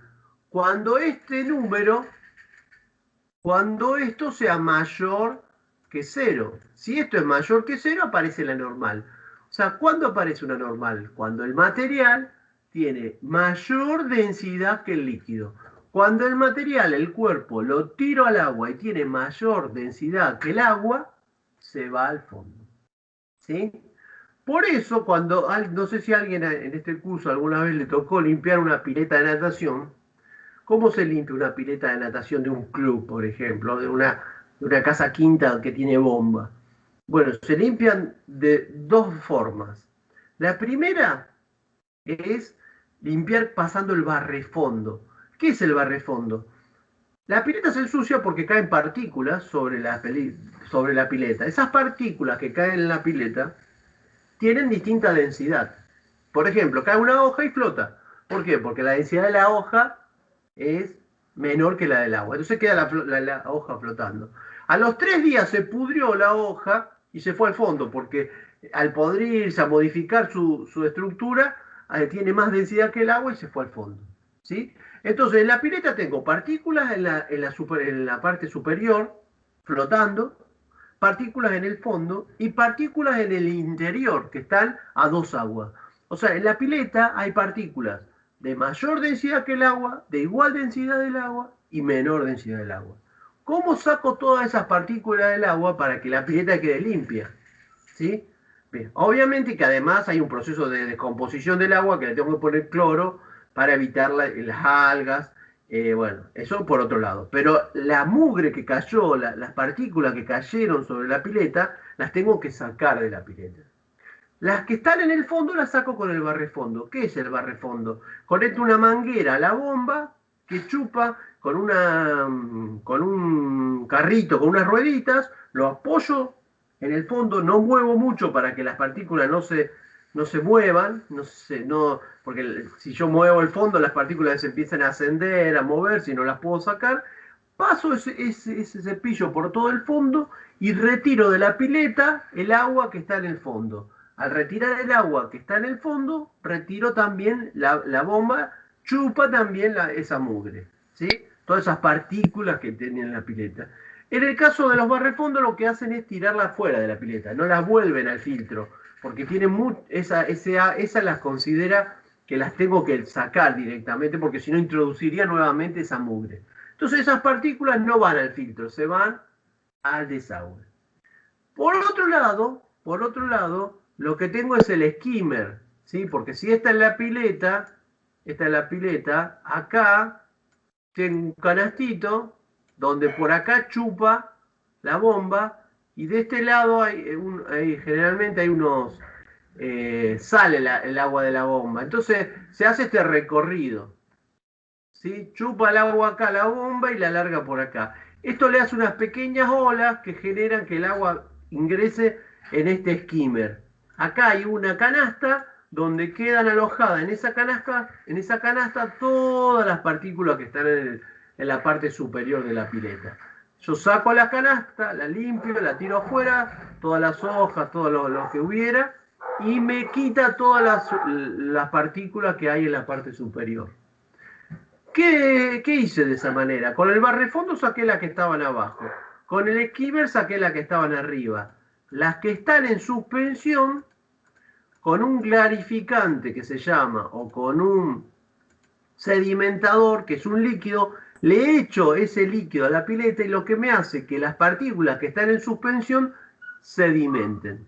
Entonces, ¿qué me recomiendan? Que a la noche, que de noche, una noche, cada 4 o 5 días, eche el clarificante para que sedimente las partículas que vayan al fondo y el otro día, a la mañana, pase el barrefondo y quite todo lo que queda en el fondo. Pase el skimmer y quite todo lo que está en la superficie. De esa manera, limpió todo el volumen de la pileta. ¿Sí? ¿Se entendió? ¿Se escuchan los perritos? Dios mío. Bien, entonces, en el caso que el cuerpo se va al fondo, la densidad del material es mayor que la densidad del líquido. Bien, ¿preguntas sobre esto? Se me fueron porque se asustaron con los perros, me parece. No, se entendió, se entendió. Bien, ¿se escuchan los perros? Sí, sí. ¿Pero mucho o no? Pues yo lo siento un montón. Ahora se callan. Bien, sigamos. Peso aparente. ¿Qué es el peso aparente? Como se mencionó recientemente, cuando un cuerpo está dentro de un fluido, está afectado por dos fuerzas. El peso gravitacional que tiene el cuerpo y la fuerza de empuje. Como ambas fuerzas actúan sobre el cuerpo, entonces se puede sumar o restar, como vimos recién. ¿Qué es lo que estoy diciendo? A ver, si yo tengo un cuerpo en mi mano, con mi mano interactúa la normal, la fuerza que yo le hago al cuerpo. Y esa normal me indica más o menos a mí si el cuerpo es muy pesado o no. Si yo sostengo un cuerpo en mi mano, digo, bueno, un cuerpo que debe pesar 2 kilogramos. Bien. Es la sensación que me da ese cuerpo de tenerlo en la mano. Si yo eso mismo me meto en la pileta y lo sumerjo, aparece una nueva fuerza. ¿Cómo es el diagrama del cuerpo libre? Mi mano, la normal, vamos a suponer que el cuerpo no flota, que es un cuerpo que es de acero el cuerpo. Entonces tengo la normal, el peso y el empuje. El empuje va para arriba, lo que hace que yo tenga un peso aparente, me parezca más liviano el cuerpo de lo que pesa. ¿Producto de qué cosa? De el empuje que le ejerce el agua al cuerpo. Por eso decimos que si yo tomo el cuerpo en el agua, tiene un peso aparente. No es el peso M por G, sino que al peso le tengo que restar el empuje. No es que el cuerpo sea más liviano, que la normal que yo le estoy ejerciendo es menor. ¿Por qué? Porque como que el empuje me está ayudando para que parezca menos. Incluso yo, cuando me camino por el agua, como que me siento más liviano. ¿Sí? ¿Por qué? Porque estoy recibiendo el empuje del agua de abajo hacia arriba. ¿Sí? Bien, eso se llama peso aparente. ¿Cómo funciona un globo aerostático? ¿Por qué se eleva un globo aerostático? ¿Sí? Bien, ¿qué tengo en el globo aerostático? El peso. El peso del globo, el peso de las personas que van en el globo, todo eso constituye un peso hacia abajo. Y el empuje es hacia arriba. ¿Cuál es el fluido ahí? El aire. ¿Sí? El aire. Bien.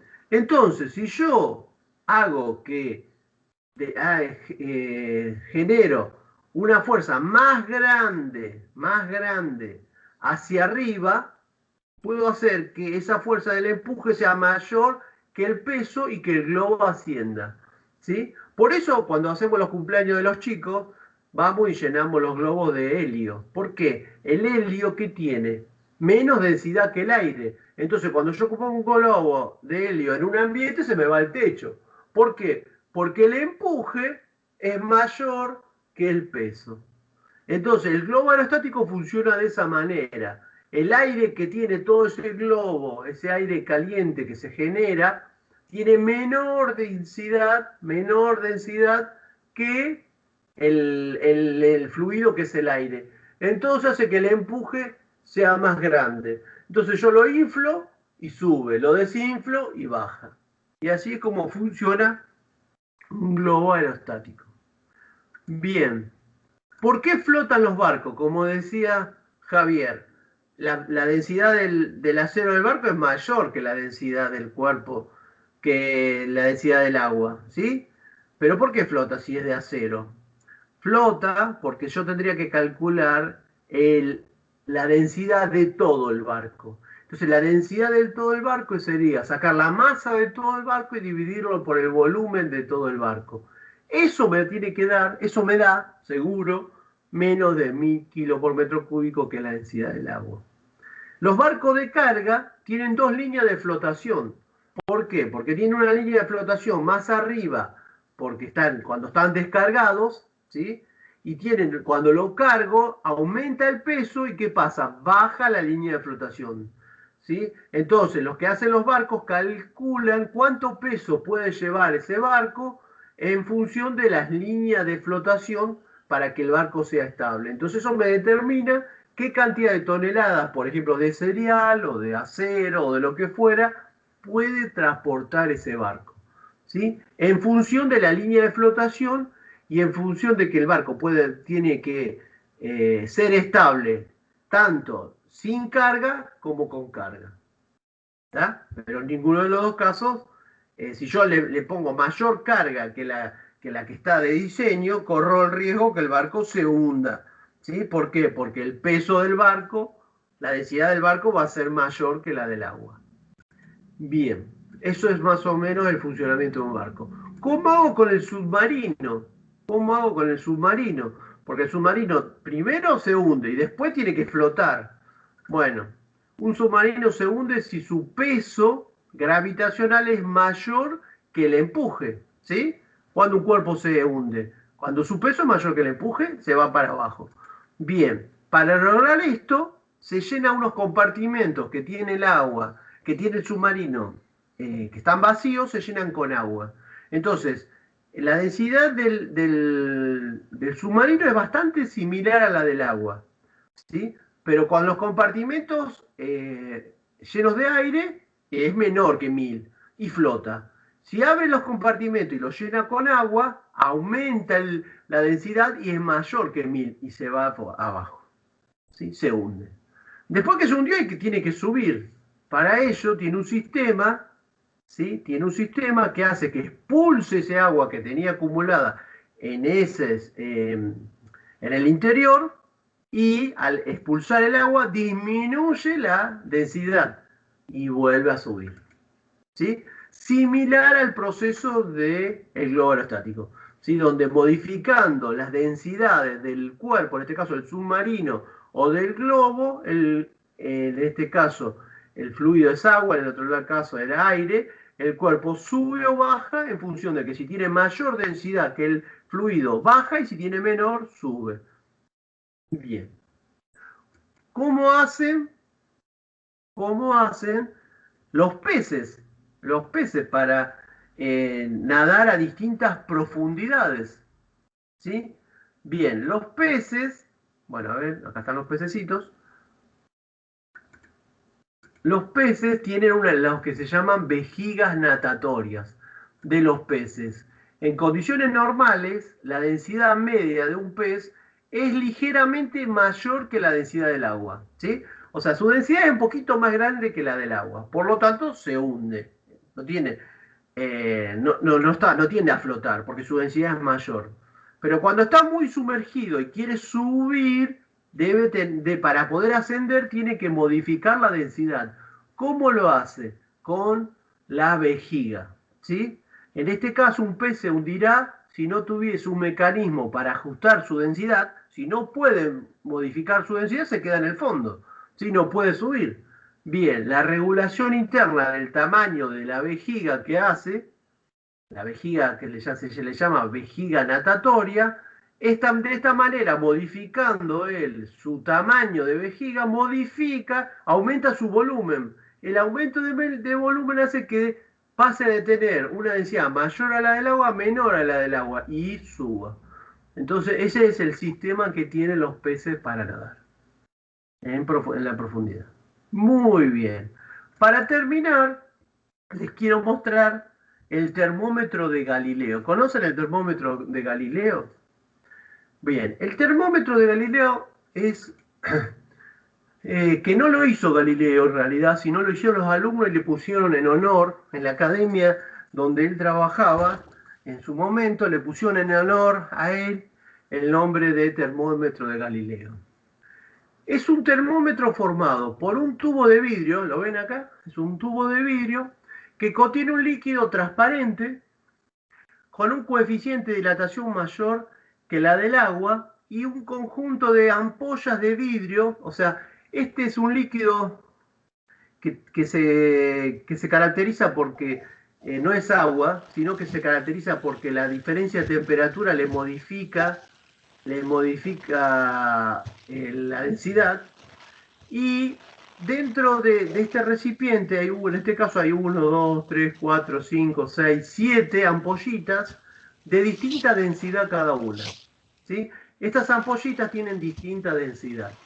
Entonces, en función de la temperatura exterior, el agua que está aquí modifica su temperatura. En función de modificar la temperatura del agua, se modifica la densidad del agua. Entonces, ¿qué pasa? Estas ampollas se van al fondo o flotan en función de la densidad del líquido que tenemos acá adentro. Pero esta densidad es producto de la temperatura exterior.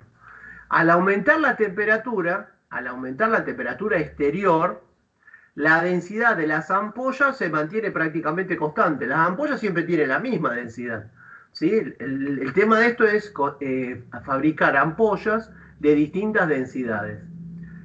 Se mantiene la densidad de la ampolla se mantiene constante, no así la del líquido, ¿sí? Que disminuye apreciablemente. Entonces, al disminuir la presión, al disminuir la densidad del líquido, ¿sí?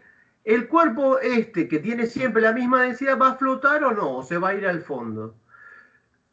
Y si ustedes se fijan, el cuerpo que queda en este caso así en equilibrio, acá abajo indica la temperatura, una determinada temperatura. Entonces esto está calibrado para que cuando este se quede en equilibrio, este está en equilibrio, o sea que este cuerpo tiene la misma densidad que el líquido. Y esa densidad está relacionada, ese valor está relacionada con la temperatura del líquido.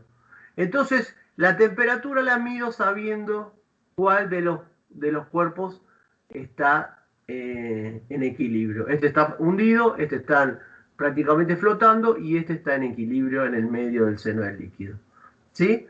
Ese es el termómetro de Galileo. Obviamente que es un termómetro muy básico, que no me determina todas las temperaturas y me la determina por rango de a 2 grados y hasta un límite, ¿sí?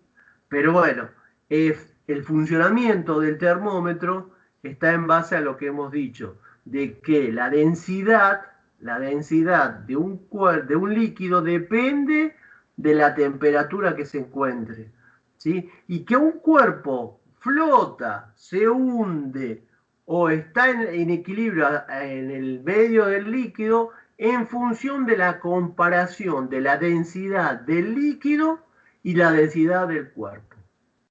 ¿Se entiende esto? Bien. Bueno, y con eso damos por terminado y les quiero mostrar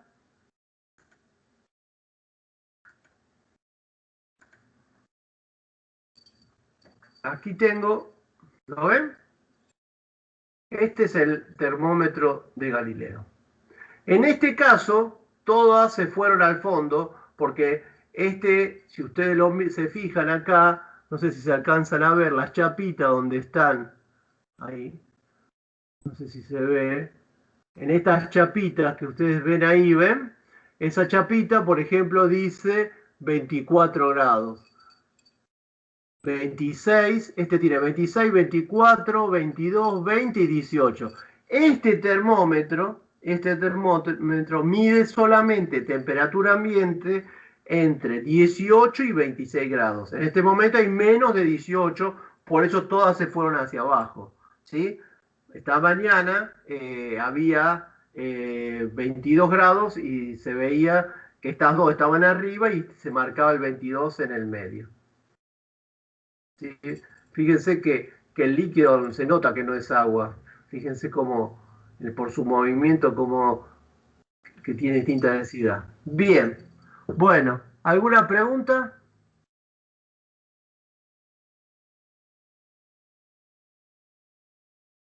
Yo lo tengo de adorno, pero lo tengo acá, pero porque es lindo, porque está bien hecho, porque está bueno, es como un adorno, ¿sí? Pero bueno, en realidad es el termómetro de Galileo, real.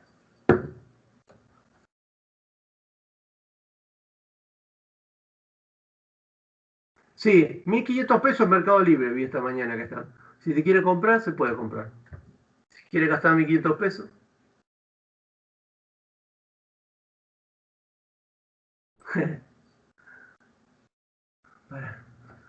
Está bueno, sí. También tengo esto, que no se los alcancé a mostrar que es. Uy, pero lo tengo mal. Esperen que lo acomodo. Uy, no, no voy a poder ahora. Debe haber venido. Y eso que no vino mi sobrinita que juega con esto. Uy, se me cortó.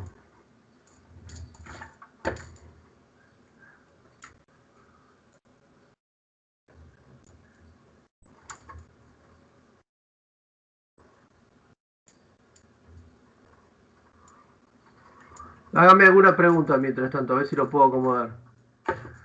Les quería decir que les repite, todos pusieron el nombre. Todos pusieron el nombre en el chat. Recuerden que mañana, hasta mañana jueves a la noche, tiene para hacer la actividad número 15. Bien. Bueno, no lo puedo. Profe, No lo una puedo. pregunta. Sí, decime. ¿Para la aprobación directa era necesario aprobar las actividades? Las actividades integrales. Las 4 actividades integrales. 3 de las 4 actividades integrales. Si ya no aprobaron 2, ya la aprobación directa no la pueden obtener.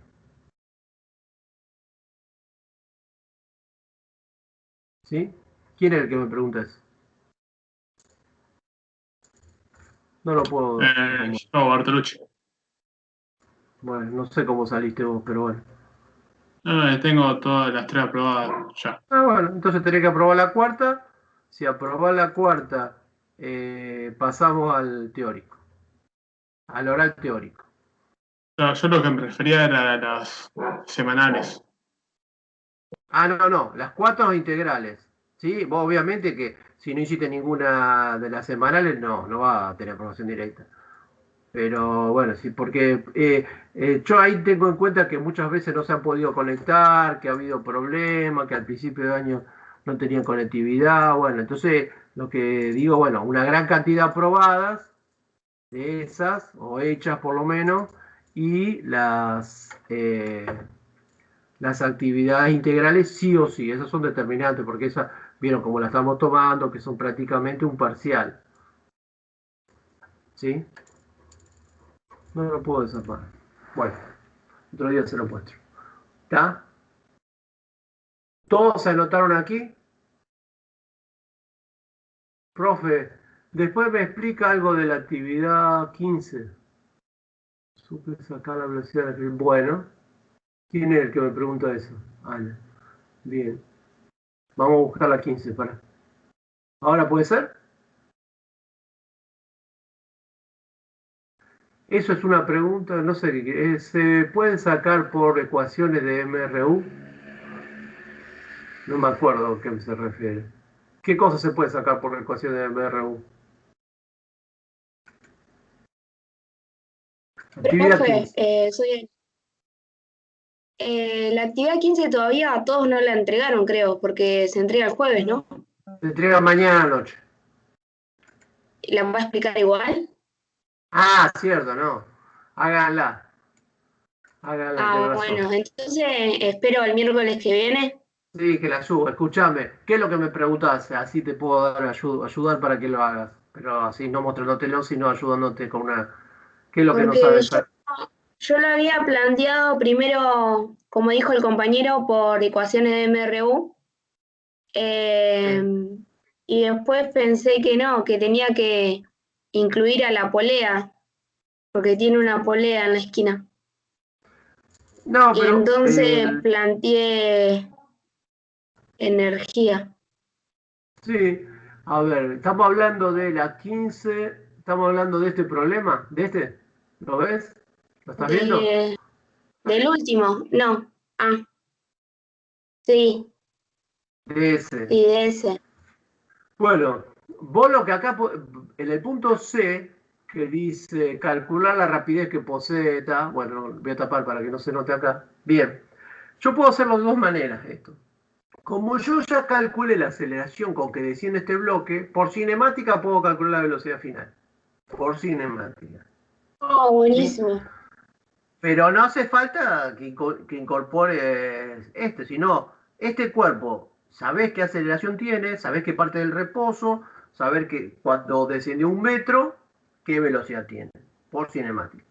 Ahora, ya que estamos tratando de aprender, y no tan, en estas actividades no estamos jugando en una nota, sino tratando de aprender, yo te propongo que vos y a todos los que lo quieran hacer, que hagan eso, calculen la velocidad final que descendió el cuerpo, pero además de eso, planteen la solución del problema por resolución, la resolución aplicando consideración energética, aplicando que la suma de los trabajos de las fuerzas no conservativas es igual a la variación de energía mecánica.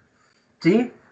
Y ahí voy a tener la energía cinética de traslación del bloque A, la variación de energía potencial gravitatoria del bloque A y la energía cinética de rotación de la polea. Ah, genial. ¿Sí? Porque Pero lo planteé ojo, por los dos lados, me daba dos cosas distintas, entonces despejé algo mal.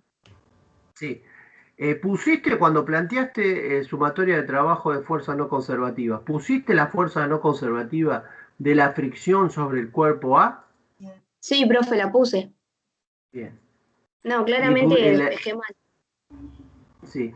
Fíjate que la variación de energía potencial gravitatoria es negativa porque baja y no es mg por 1 metro, sino que es mg.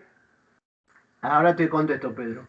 Es mg por h y h es el metro por el seno de. Sí. Exactamente. Sí, debes haber metido la pata en algo. Cualquier cosa, hacer las dos cosas y mandame una foto al mail. Ah, bueno, dale. Buenísimo, gracias, profe. Pedro, me dice, a ver, que quiero leer lo que me dice acá el compañero Pedro. Sí, la atención produce trabajo, pero cuidado. Cuidado, Pedro. ¿Por qué? ¿Cuál es? 15. Porque acá, espere que voy a tapar esto.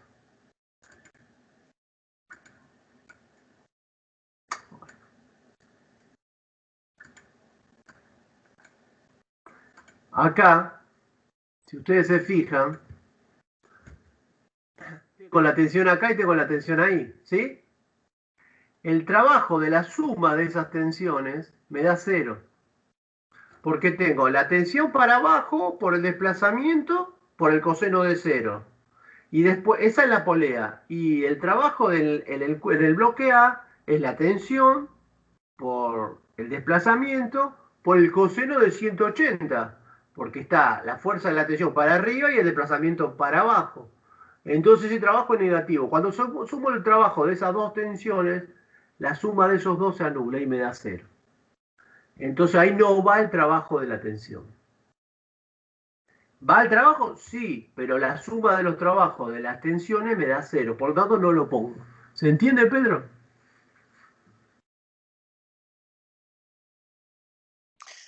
Así que discúlpeme, espere un poquitito. Hagan las dos cosas. Hagan el planteo por los dos métodos para ver si por los dos le da igual. Eso nos hace aprender. Cuando yo puedo, es como yo siempre digo lo mismo. Si voy a comprar un auto usado, me voy con un mecánico que me lo verifique, que no esté fundido. Hagan las cosas por los dos y una vez que lo hicieron, vemos, y si no nos da, buscamos el error, en qué nos estamos equivocando, y es un proceso de aprendizaje. Sí, mándenmelo. ¿Se entiende? Dale, Javier, decime. sí, Ricardo. Entonces la velocidad final, cuando desciende 100 centímetros, lo hacemos por variación de energía mecánica. Suma de los trabajos de las fuerzas no conservativas Y la no igual conservativa variación de sería- energía mecánica. sería la de traslación. Sería la de traslación de la polea, las fuerzas no conservativas. No, la fuerza no conservativa en este caso es la fuerza de rozamiento del bloque A, que sí provoca trabajo. Esa sí provoca trabajo porque hay deslizamiento. Si el bloque A fuera un cilindro, no provocaría trabajo porque estaría, la velocidad relativa sería 0. Pero en ese caso no es 0. Claro, ¿Sí? entonces tengo que sacar la velocidad final de ahí, de las energías. Vos lo podés sacar por cinemática, como la velocidad final al cuadrado igual a la velocidad inicial al cuadrado más 2a por los 100 centímetros.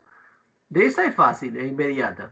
Si está bien la aceleración que calculaste antes, tendría que darte bien ese valor. Ahora, si lo planteás por consideración energética, tendría que llegar al mismo resultado. Por eso, como lo puedo hacer por cinemática y por resoluciones, por consideraciones energéticas, vos podés verificar, es como que yo le digo del mecánico, bueno, verifico, hago por 2 métodos y me fijo a ver de esos 2 métodos cuál es si me dan los dos iguales. Y si no, busco el error y como dice esta chica, bueno, se lo mando, busqué y estoy metiendo la pata en algo y no me doy cuenta. A ver, ¿qué será? Dígame. Eso es el proceso que nosotros estamos diciendo de aprendizaje que queremos hacer. Sí, yo probé por cinemática y no me dio el resultado, así que por eso. A lo mejor está mal la aceleración. Y por eso, así está mal la aceleración que calculaste en el inciso anterior, y en este también va a estar mal. Está bien. Por eso, o está mal lo que, bueno, no sé qué está mal, porque no lo estoy viendo, pero habría que ver eso, todo eso, ¿sí?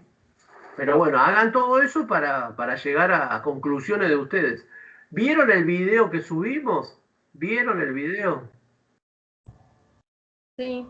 Sí, profe. Sí, va, el que doy por terminado ya, el que se tenga que ir se va, chicos. Sí, porque no hace falta que me aclaren. Bueno, ¿lo vieron? Bueno, ¿que le sirve o no le sirve el video? Sí, explica por los dos métodos. Bien, bueno. A lo mejor antes de continuar está bueno que vean eso por si quedó alguna duda o metieron la pata en algo, ahí les va a ayudar también esa explicación para resolver por energía este punto. Bueno, chicos. Sí, yo lo hice por energía, pero no me dio, así que voy a probar por el otro. O a lo mejor es la aceleración que la calculé mal. ¿Cuánto le dio la aceleración?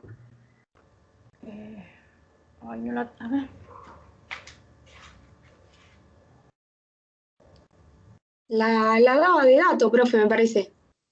Ah, la aceleración la daba de datos, sí. Un Era metro 1 sobre metro sobre segundo al segundo. cuadrado. Debe estar mal la masa del A o el momento de inercia del B. Eso debe estar mal. Debe haber calculado mal la masa o el momento de inercia. Y ahí arrastra error. Sí, en algún lado me debe haber. El que quiera, el que les pido ahora que después de haber dicho todo esto, lo revean, miren el video, lo hagan y si no les coincide, me manden un mail para que lo corrija. A mí, a Sebastián, a Miguel, al que quieran, le preguntan. ¿Sí? Pero este es el momento de ver esas dudas. ¿Sí? Es el momento de encontrar en qué me estoy fallando para aprender, obviamente. Estamos en ese proceso de aprendizaje. Igualmente después sube la resolución. Después, la semana que viene, la voy a resolver. La voy a subir. ¿Sí? Para que lo vean ustedes directamente si quieren. Como ustedes quieran hacerlo, chicos, no hay ningún problema. Bueno, gracias. Bueno, Ricardo, gracias. Bueno, chicos, nos vemos. Chao, gracias. Chao, hasta luego. Hasta luego. Chao a todos.